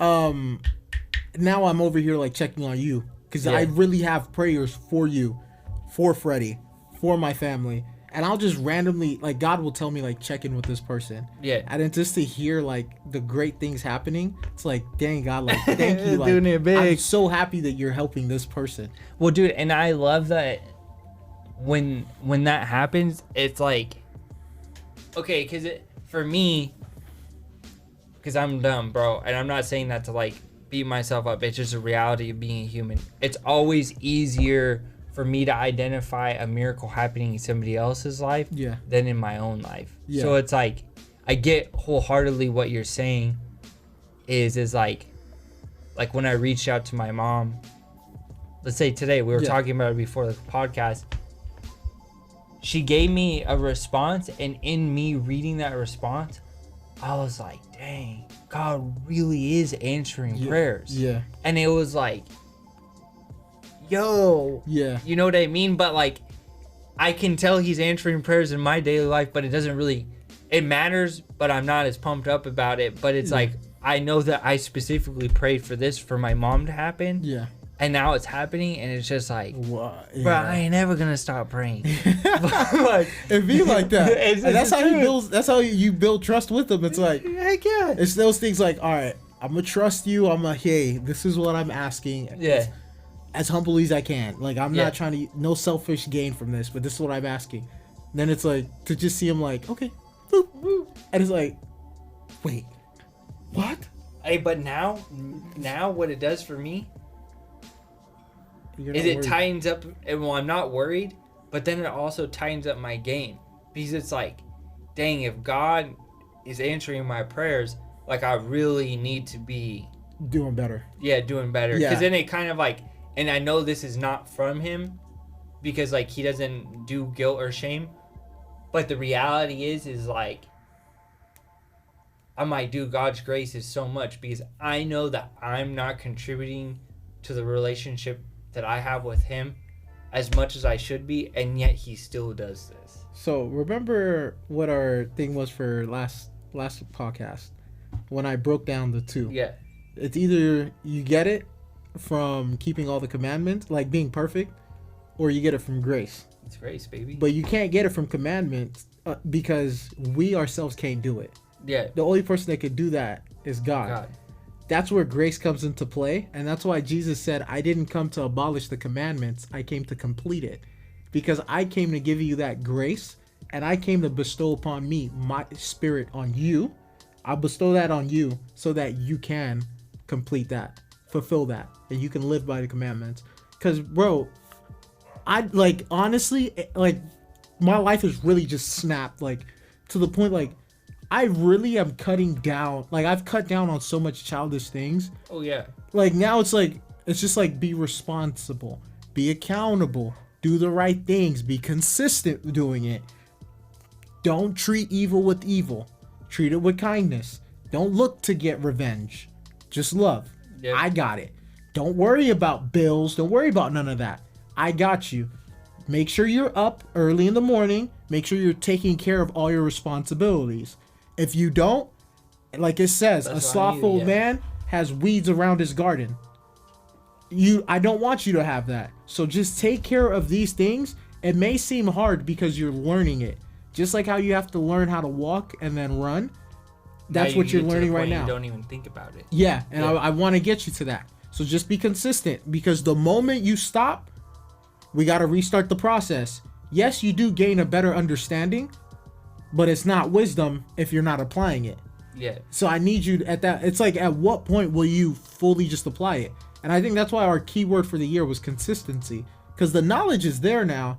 And it's like, rather than just tell people what to do and what God expects from us, it's also, it really comes down to showing. So Yeah. that when we do tell, it's so profound. Why is it that when Jesus spoke, everyone listened? He was doing what he said. He yeah. did like, to the T. You can't argue it. And that's why it's so funny, like other religions, like if they try to have that, that's why I don't care for arguments no more. Yeah. They want to have that argument about Jesus, they- da. Okay, was he a perfect person? And don't try to do it based off what you think about other people. From what the word says, was he a perfect person? Yes, he was a perfect person. And he came to show you how to live life so that you can enjoy it and you're going to still deny it. Yeah. Because you're too ashamed to drop your ego and your pride and say, like, yeah, I can't do it by myself. I don't know better. I need someone who's fair, who's perfect, who's honest, who's holy to lead my life for me, because I can't do it. We're all slaves to something. Yeah. You- That's the truth. We're all slaves to something. We're slaves to the things of the world. Literally, that's it. Or to other people. It's one of those two. Yes, we'll say the devil because he controls that. But we're slaves to those two, or we're slaves to God. And it's like, pick your poison. Like, pick your poison, or you could pick heaven. Yeah. And like, this is something that there's a few things that popped up in my head, but like the one that I was thinking about is like not necessarily and I have to give a shout out to Isaiah for saying this, is like, this is water for our souls. Like, say we're a plant. Yeah. This is going to nourish, repair, right? And then, like, the world will say, like, comments, meaning, like, sideways comments somebody tells you, bad predicaments, life situation, hardships, all the negative things are axe cuts. Yeah. And, like, the way that Isaiah said it is, like, our job is to be reading the word every day, nourishing, right? Because these axe hits are going to come every single day.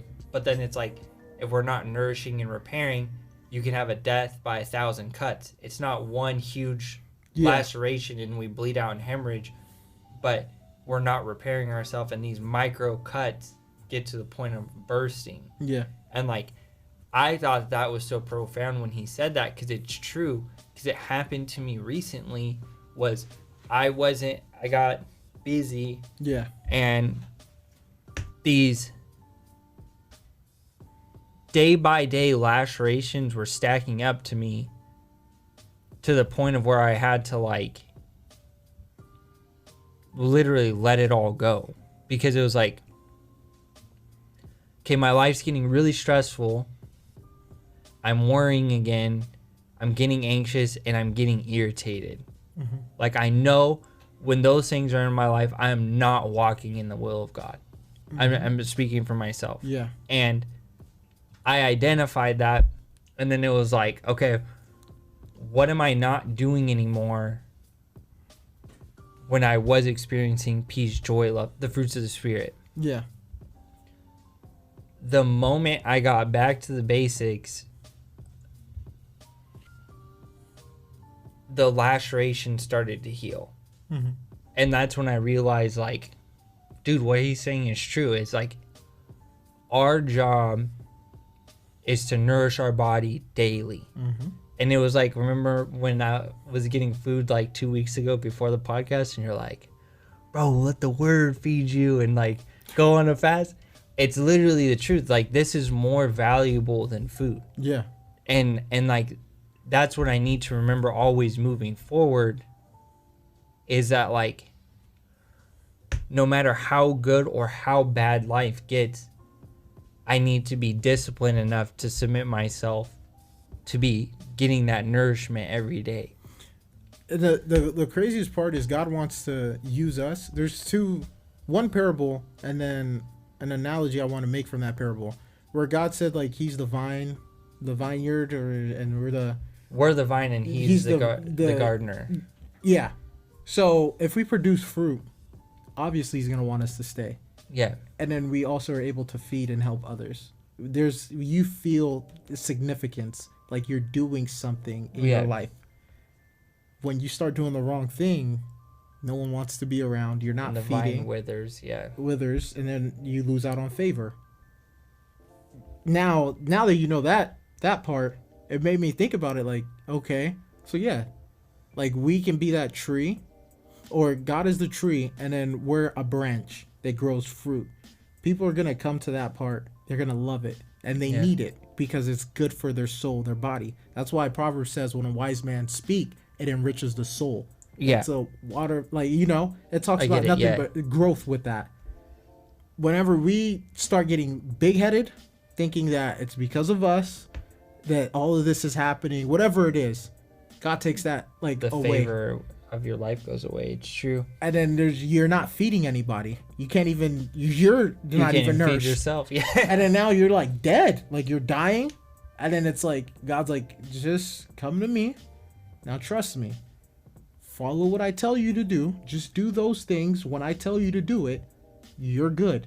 Don't think you know better. Don't try to put me off, because I'm telling you right now, just do these things. Once you do it, fruit comes, you can feed others. If you're able to feed, you're doing good. Yeah. And that's how it should be. You should be able to give. If you're not able to give, you're doing something wrong. Yeah, if you're always having to receive, you got to be doing some maturing and growing. But what I really love about what you're saying, and it ties all of this together, is doing the things that you just discussed requires accountability. But it's not going to be an accountability where John's checking in with me or Freddie's checking in with me. It becomes the mature accountability where I'm keeping myself in check. Yeah. Meaning, because not very many people are going to be like, hey, John, did you read your Bible? Maybe your parents, maybe your grandma, you know what I mean?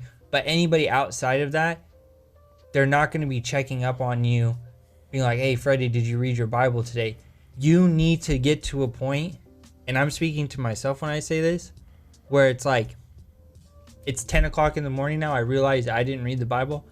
I need to either at my lunch break or as soon as I get home, hold myself accountable to get my nourishment for the day. Yeah.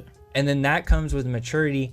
And then the next thing it does is it gives you integrity in the things you say. And when you start having integrity in your words, oh man, bro, it builds so much self-confidence, not arrogance. It's self-confidence because now you know you're blameless. Yes. God knows you're blameless. And you could like, dude, and I could tell you this because before Christ, I would just flat out lie and just hustle people and ear hustle people, tell them everything they wanted to say. But the best feeling I ever got coming back into Christ is being able to have integrity in my word. Tell the would truth. Be like, no, I said this, and I'm gonna do this. Yeah. And like,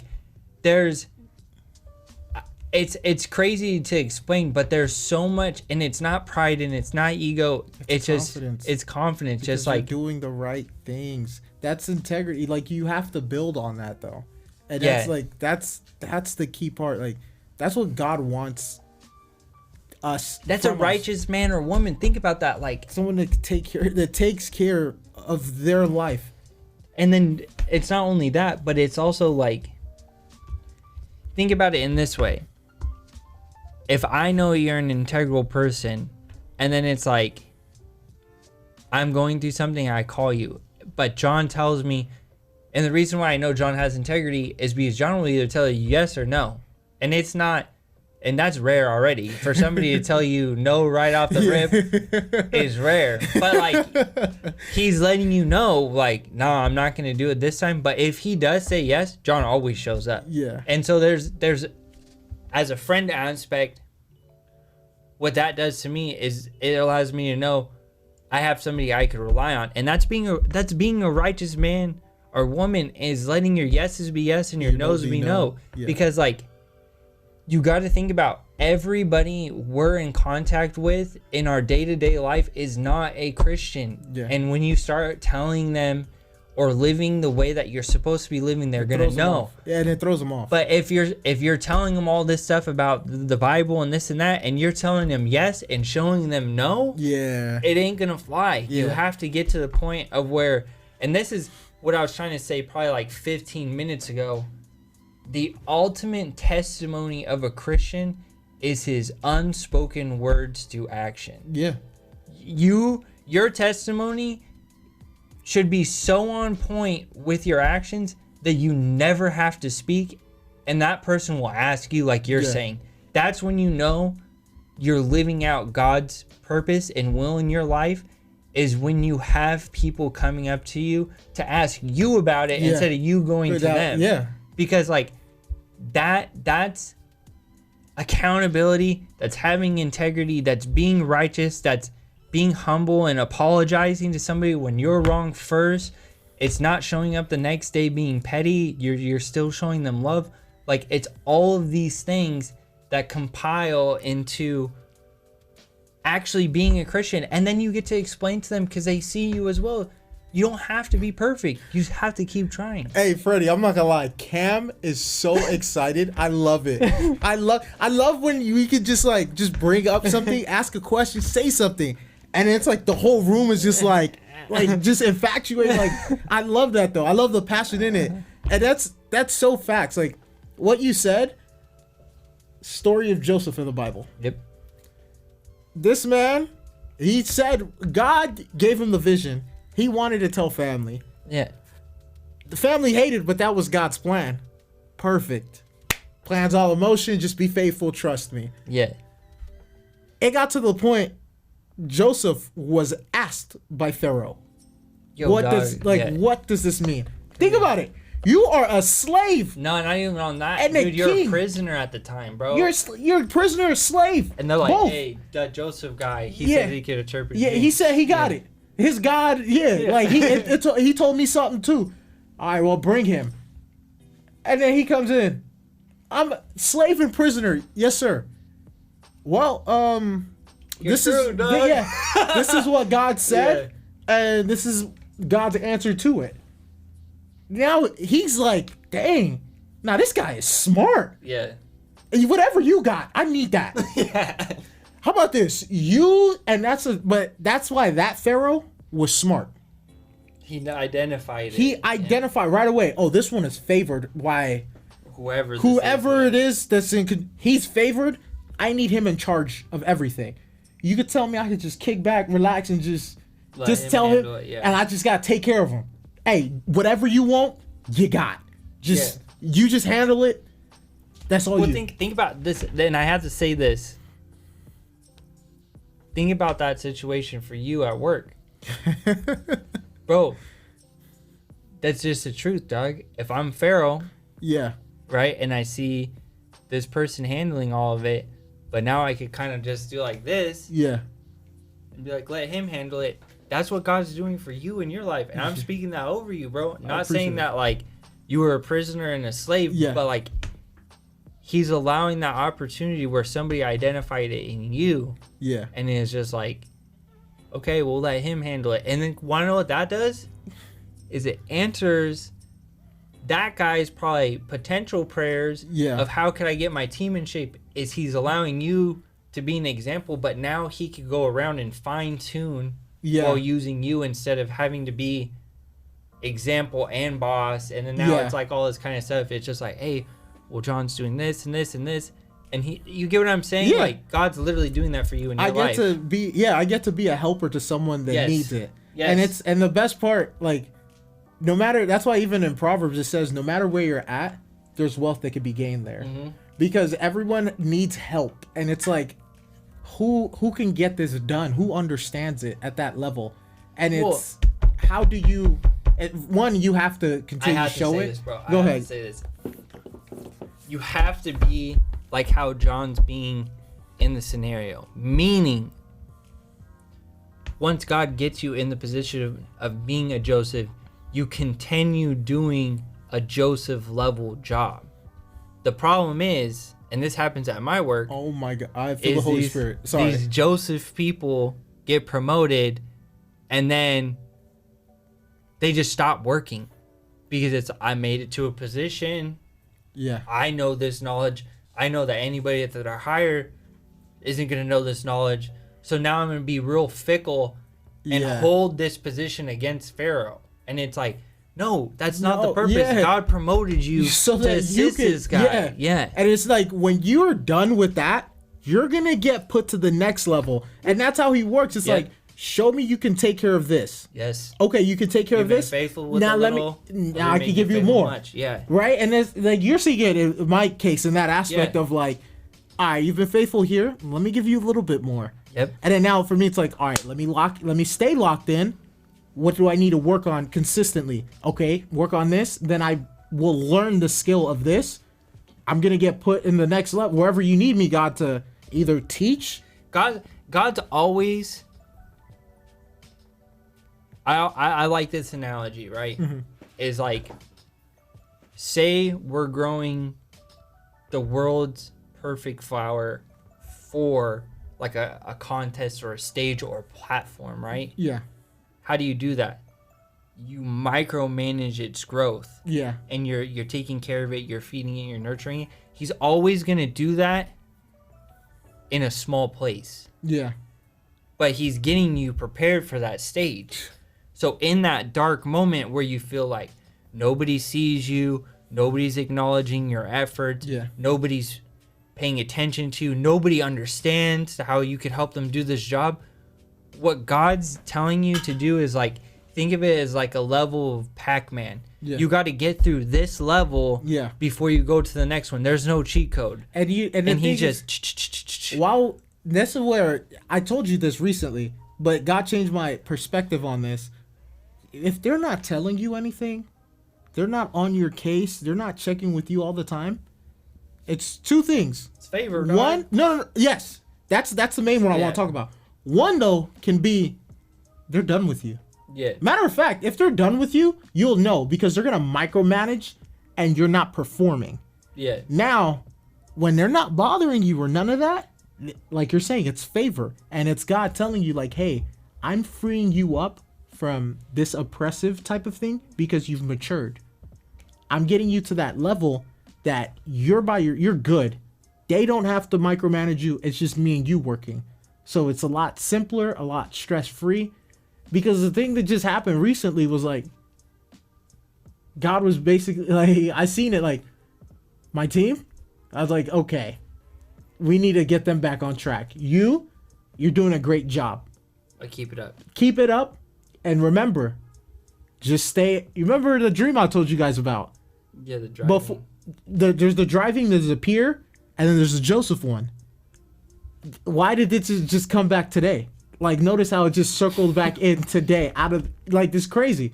But it's like that dream, that what I told you guys is for us as well, like in our life, like, work hard like Joseph, be faithful like Joseph. Because throughout his story, no matter where he was at, like we talked about, he got so good at where he was at and was just humble and just kept focusing on, God, what do you want from me? Let it be your will. God will promote him to the next level. And then soon, the hurt that he went through, which was a developmental progress, like the character building. It's giving you strength, yeah. It was strength. And then with the blessing God brought, he said, he called one of his sons something. And it was like, because God has made me wherever, like made me easier this land that I'm at. But it was like, wow, like God, you made me forget my suffering and you just brought the blessing on me. Thank you so much for being faithful. And it's like, that's God's promise to us. Well, and this is a word of encouragement, and something that like I've digested over the past like couple months is like, I can specifically think back on multiple occasions like growing up where I was like, why is this happening to me? God, you're not helping me, this and that. And it was those 5 or 6 things that I use most today. Yeah.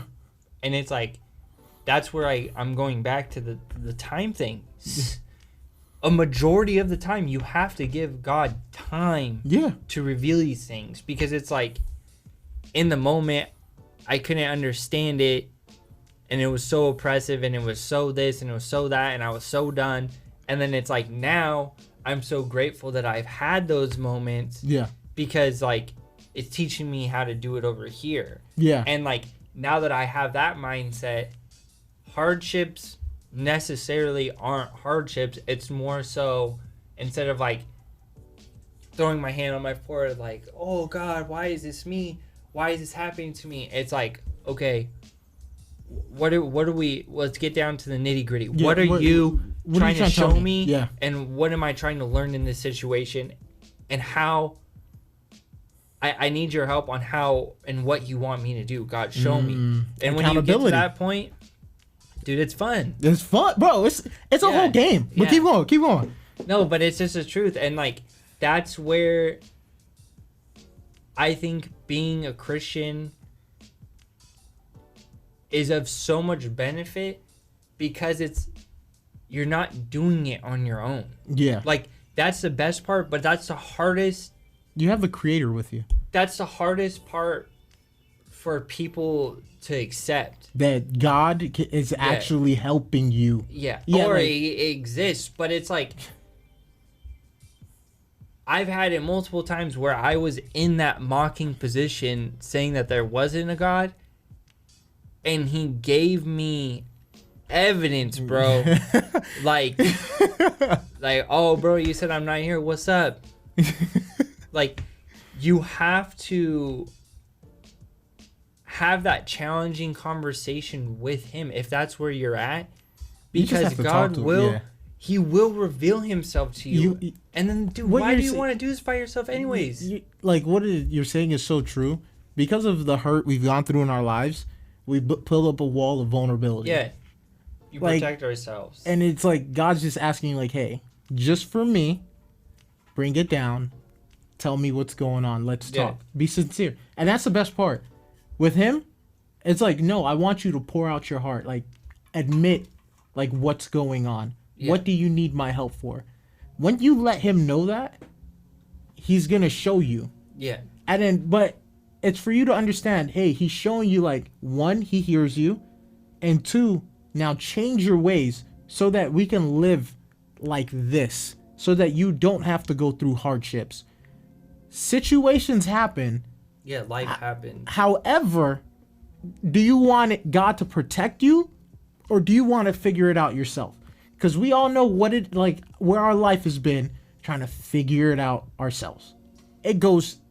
It's not fun. It's not because like God really got me to finally understand like how bad the carnal nature is. For me, that message I sent you this morning. Man, let me go ahead. Just to talk about how bad I was. Oh man, what was that at? Without God, I am a fool. I am so selfish. You just need to I'm stop disgusting. right there, bro. I'm lazy, and I'm a disappointment without God. It's the truth. But then the moment it's like I have God, all of that goes away.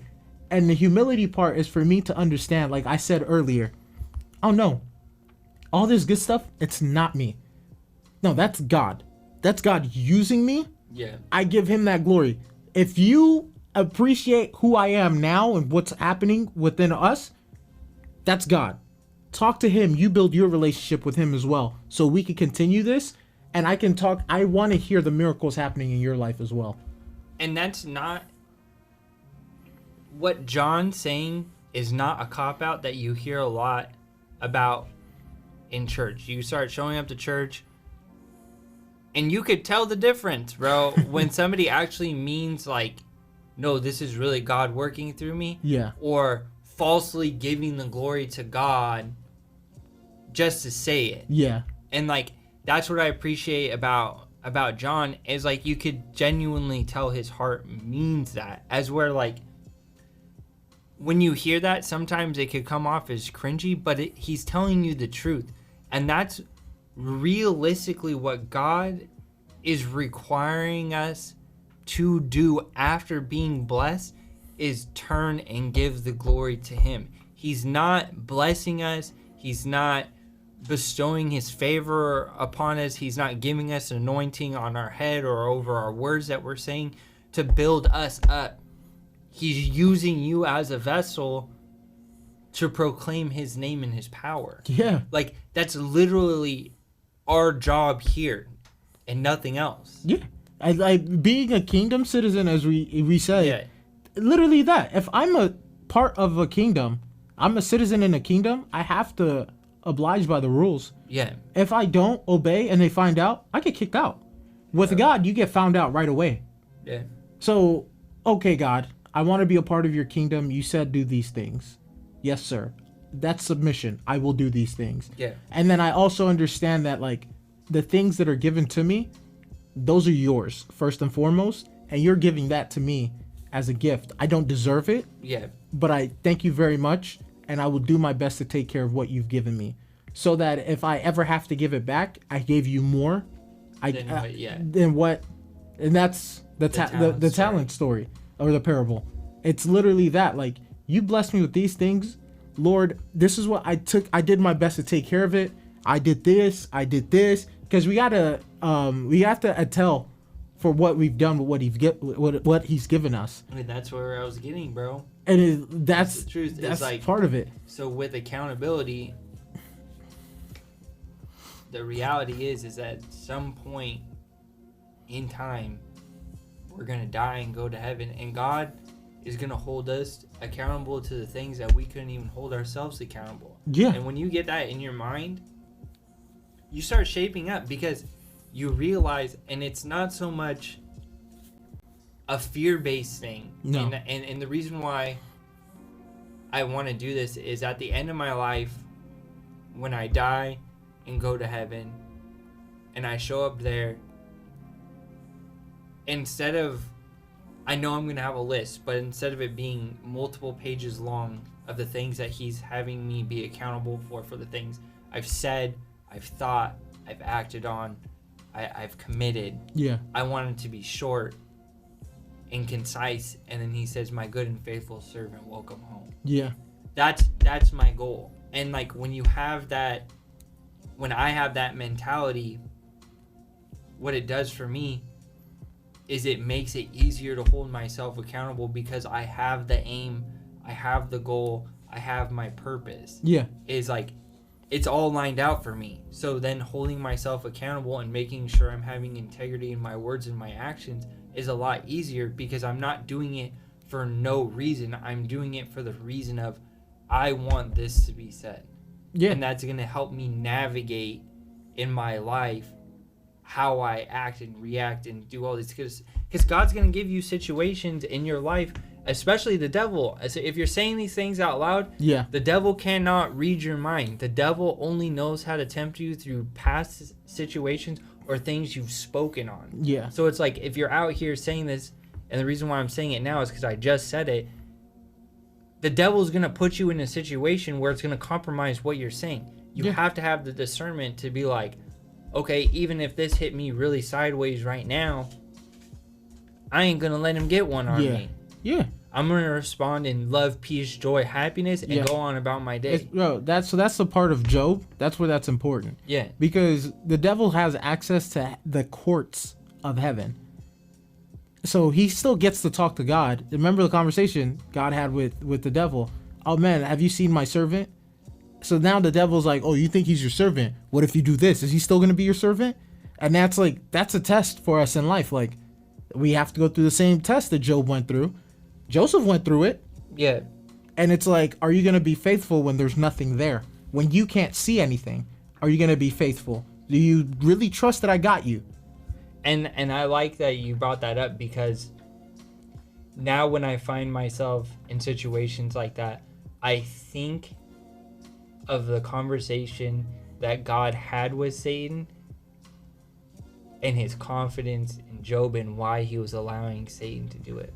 Because he was like, watch, I bet you no matter what you do to him, he's still gonna, he's still. And then I think about it, if I'm Job, God's up there and Satan's like, okay, we're gonna play this game with Cameron. Is it? And then think John. about it. People, Jesus was the only one that lived a perfect life. Yeah. People do say that Job lived the perfect life, but when they mean perfect, was righteous. Yeah. In the aspect of he did his absolute best to live by God's commandment. Because you can find there's a part where he calls God out and where he humbles himself when God shows him how, like, the universe. When he shows him, like, the labyrinth, like, this is a real creature. Yeah. Who do you think made all these things? Do you think it just by the happenstance just happened? Now, if I made this and you know I made this, what else do you think I've done? Yeah. You can't comprehend. If you can't comprehend this creature, what makes you think you could comprehend the universe? And how I operate, and the strings and the chords, and how I have things going on. What makes you think you can... And it was like, Job understood that assignment so well. It was, no, like, you are so... And I've come to that realization, I don't understand why you do these things, how it happens. And I do see if I'm faithful, like, you take care of me. I like... That was a huge point in my life, was after accepting Christ. Before accepting Christ, I constantly worried on how everything worked and came together. And, this and this I had to know, and it was constantly driving me crazy. But after giving myself to Christ, I got to a point of, like,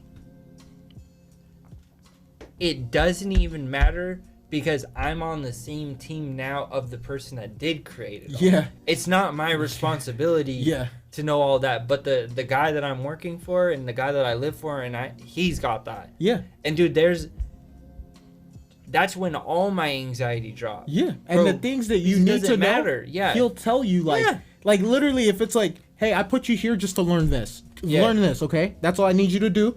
I'll come back. I'll ask you what you learned just to see if you did get it, and then I could put you the next place that I'm gonna need you. And that's how he works. Like, okay, deuces, go ahead. He'll come back, and that's the trying to like, okay, what did you do? Yeah. It's like, okay, so I learned this, this, and this. This is how I do better here. Okay, perfect. And those are the seasons. Now that you learned it, let's go. If he comes back and asks you, first of all, you don't hear his voice. Dang, Going ahead, run that back, player. But in a worse situation, Yeah. so that you start learning to tune out the world and tune him in. But if you did hear his voice and you didn't apply it, it's like let's go. Let's take it down a notch. Yeah, back You to ain't, square one. yeah, you ain't hitting that 10 times multiplier, that 100 time multiplier. Let's go back to 0.5. Yeah. And then now you're, God, make it, yeah, God, I need this and this and this. And he's like, okay, let's try this again. Yeah. Take care, learn, be responsible about your life. Talk to me, come to me before you start anything or do anything. I will instruct you. Now, as I instruct you, you're going to gain more wisdom, understanding, and knowledge, and that's going to open up more doors for you. Now you're walking. Now you're able to run. Oh, now you're able to have a full-on conversation with people. Now you're ready to be an adult in my kingdom. Now I can actually bless you with true wealth, which is peace, the fruits of the spirit, and then also the kachinga in your pocket. Yeah. Hey, I would go out on a limb. The Conchiga is nice, but It's not, but the I'm first just saying, part, yes, the first it's the part first is part yes. because you can't get that kachinga that's peaceful if you ain't got that. But I'm just saying, like, that's part of the blessing. So I'm putting it there so people know, like, yeah, if you do see somebody like that claims they're a Christian and for the most part on the outside they look peaceful, Hey. if they ain't at that level of quiet, but they got kachinga, they ain't fully up there with God. I'm being honest. Look. The reason why I'm saying that is you're right. So I'm gonna say that. Yeah. But the reality of being rich is the first part is being rich. This is just an outcome of being rich. Yeah. Because like the reason why I'm saying that is because like It's the spirit. What manifests? I'm in the not spirit. at the point where I have a whole bunch of Kinchinga in my pocket, but I know I'm rich because I'm seeing Yeah. this in my life. And that's the reason why I wanted to say it. It's because, like, some people are going to interpret it, well, I don't have both. So it's like, Keep working. yeah. Be And that's consistent. what John's saying is, like, he's the person that's had this in his life for a long time and has developed this. Yeah, and like that's all I'm saying. It's like Yeah. first it has to manifest in the spirit. When it manifests in the spirit, then you're now waiting for reality to Yes. catch up, and it will. And when it does, oh my goodness, put it that way.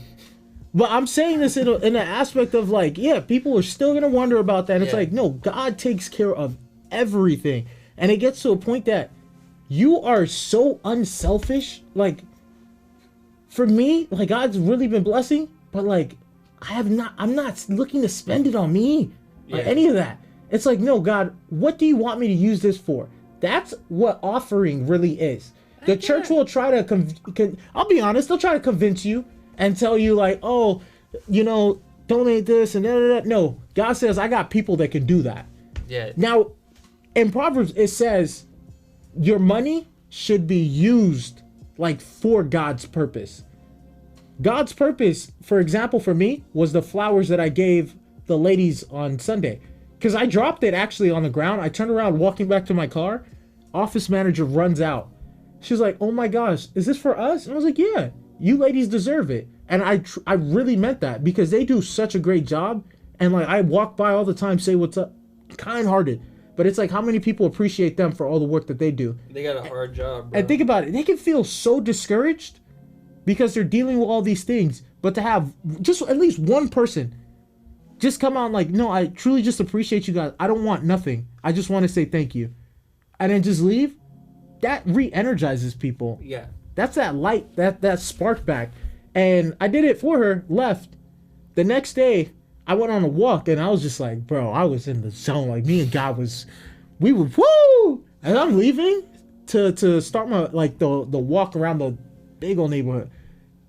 Like, the other girl comes out. She was like, you were the one that gave me flowers. I'm like, dang, how did you remember me? You weren't even there to know, but it's like, okay, so you do remember me. That's interesting. And she was like, no, thank you. I really needed that. I really was having a hard day on Sunday. And I told her, like, literally, what came from me was like, no, that's God answering your prayer. Go with it. And she was like, thank you. Because I was praying. Well, that's why obedience is so key, especially if you're asking God, what is it that you're wanting me to do? And in that moment, he said, buy those flowers. And it may sound stupid, but it's like, I get it in an aspect of like, you should really call this person. And at first I was like, I don't really want to. But then it's like, I started calling these people when it was really heavy on my heart. Yeah. And it's like, they'll answer. Bro, they needed that conversation. Yeah. And then it's like, okay, now it gets to the point where it's not even a question. It's I have that impression and it's like, okay. Just do it. Just do it. And it's most of the time it's just listening. But like,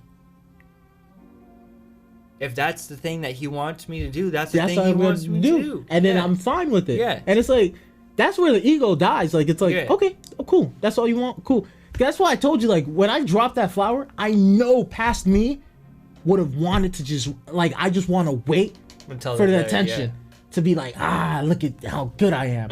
Like, no cap. No, I But it was like, it felt so good. Like, as I'm walking to the door, in my head, I'm like, I've always done it this way in the past. God said, be humble. Yeah. If she's not there when I knock, understand that it wasn't the right time. Yeah. I'll just drop the flowers. If anything, I'll just write them a note. I won't put my name on it or nothing and just write them a note. And as God would have it, I drop the flowers, turn around. I'm telling you, the song going on my head. I'm feeling good. Walking back to the car. And then I hear, John. Yeah. Was that for us? And it's like, no, it's for the tenants. But it was just like, like how God worked in that aspect of like, nah, I'm gonna make this even sweeter. Yeah. And you're not expecting it, neither do you want it, but I'm gonna bless you with it real quick. That's the best part, bro, is that you don't have to see these things out. God will let it happen. Yeah, and it feels so much better when it's God doing it, because it's like, you don't have to sell yourself. It's super genuine. Yeah, you don't have to sell yourself. Like, it's said of you. Yeah. First of all, thank you for the words you told me. You spoke about me today. That was really kind of you. But like, to hear that, like, I'm not expecting that. Neither do I do it for that. But to hear like you see it, you know that, and it's like people that are around me know that. That's how me and this guy met. Yeah. Like, and it's one of those stories like, wow, like, okay, so that's really like, eyes are on you when you make this claim. Now you just have to follow God, what he's telling you, and just watch how much more people come to God because of your obedience. And how many people you save. That's true salvation. You saving and taking care of the flocks is showing them through example. And like, I kind of want to like end on. Go ahead. On this is like, and I specifically had a conversation about you with another person, and what I was trying to explain to them, and this person had no negative thing about you at all, but I told them, because like, they know I hang out with you a lot, and I was like, I told them I feel bad for John, because I feel like John didn't really get the chance he deserved when he was like entered into, because you came in hot, but like, that's a good thing. But some people don't, back to time, allow time to prosper to show that like, you're being consistent, you actually do what you're saying, and that's why you're on fire. And instead of, they experience you 1 to 2 times and then they make a judgment.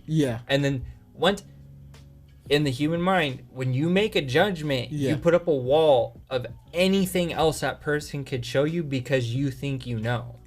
So like, that's where I told him I feel like you got robbed, and like, that's why I like hanging out with you so much and like talking to you and being your friend, is because like the consistency, and like where I was getting at with that on on an off John topic is like, that's our job too, is to not be like those people that cast an immediate judgment. Yeah. Because like, I'm gonna be honest, when I first met you and I first experienced you, Yeah. I was a little like, whoa. Yeah. Like, I was like, okay.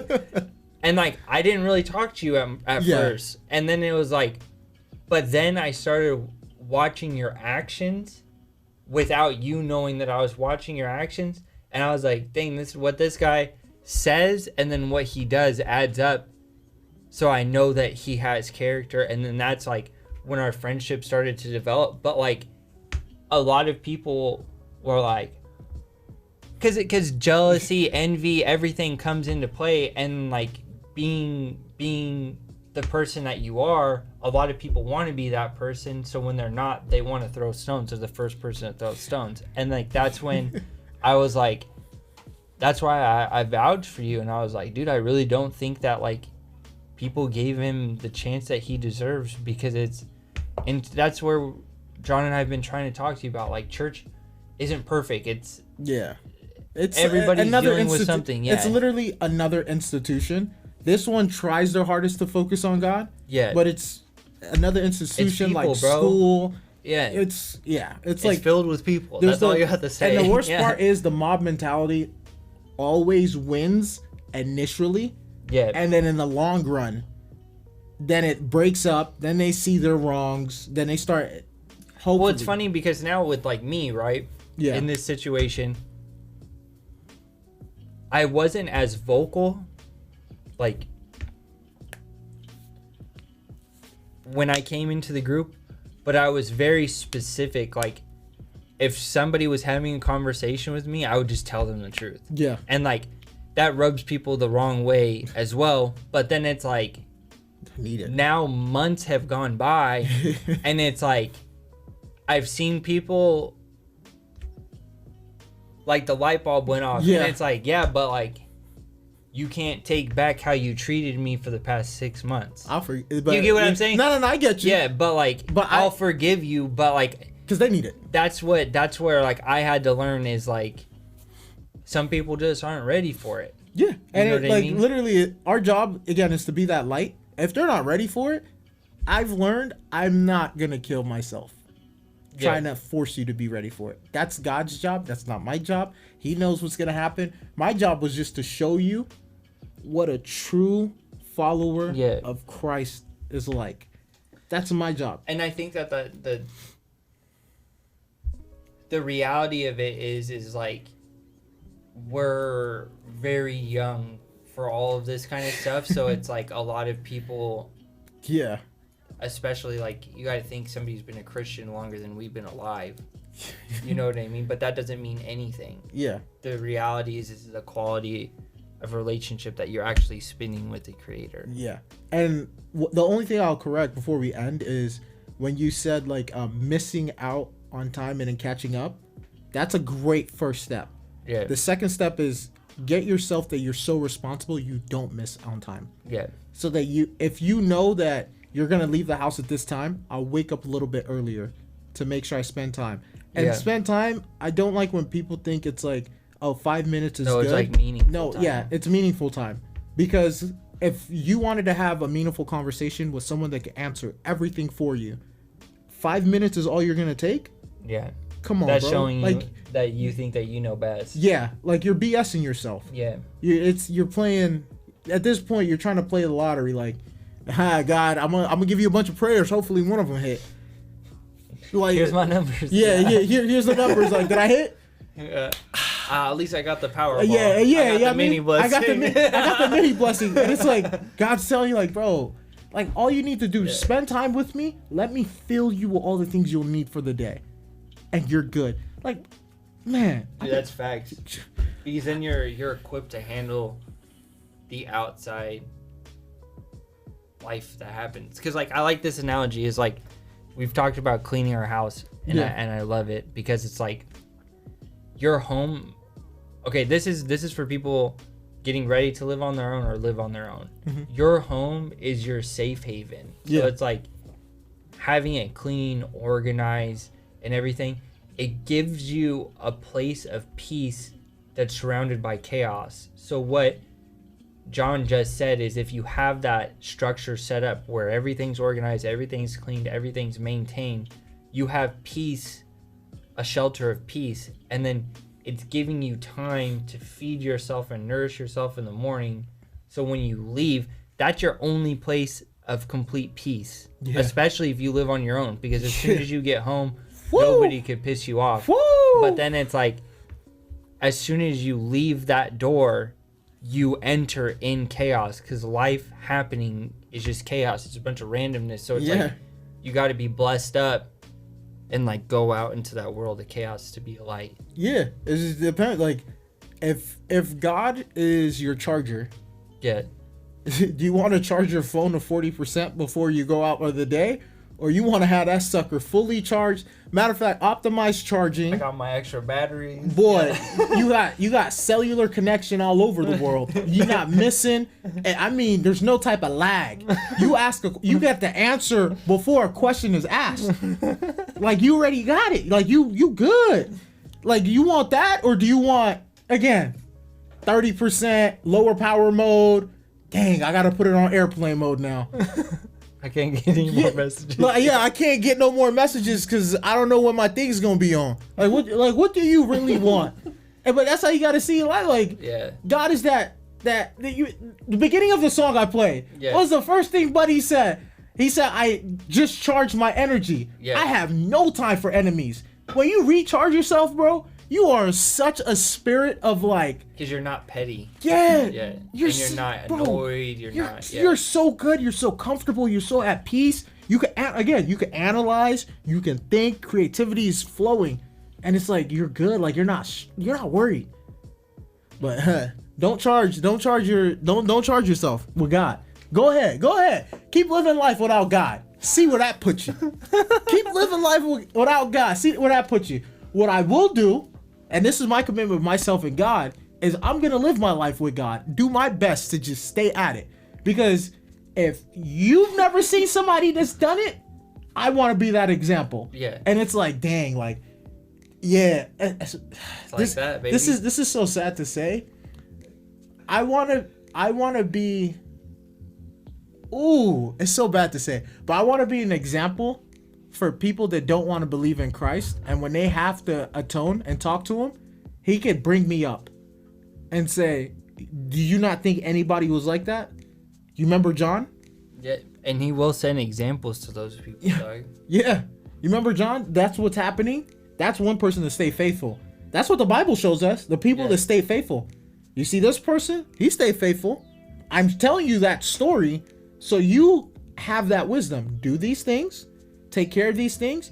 You could be another example of the people that did right. Or do you want to be the example of the Pharaoh, Ramses, that did wrong? Harden his heart. Do you want to be the example of the Israelites that went through the wilderness over and over again because they hardened their hearts? What example do you want to be? Not that, dang. You know what I mean? That's what we gonna leave this at with. Freddie, after I'm done with this question, you go ahead and just cut it off. Love y'all to death, but at the end of the day, what example do you want to be? Do you want to be a Joseph? Or do you want to be the Pharaoh that killed himself? You let me know. Other than that, we love y'all. This is John. This is Cam. Have a great one, man. Stay blessed, baby. How long was that episode?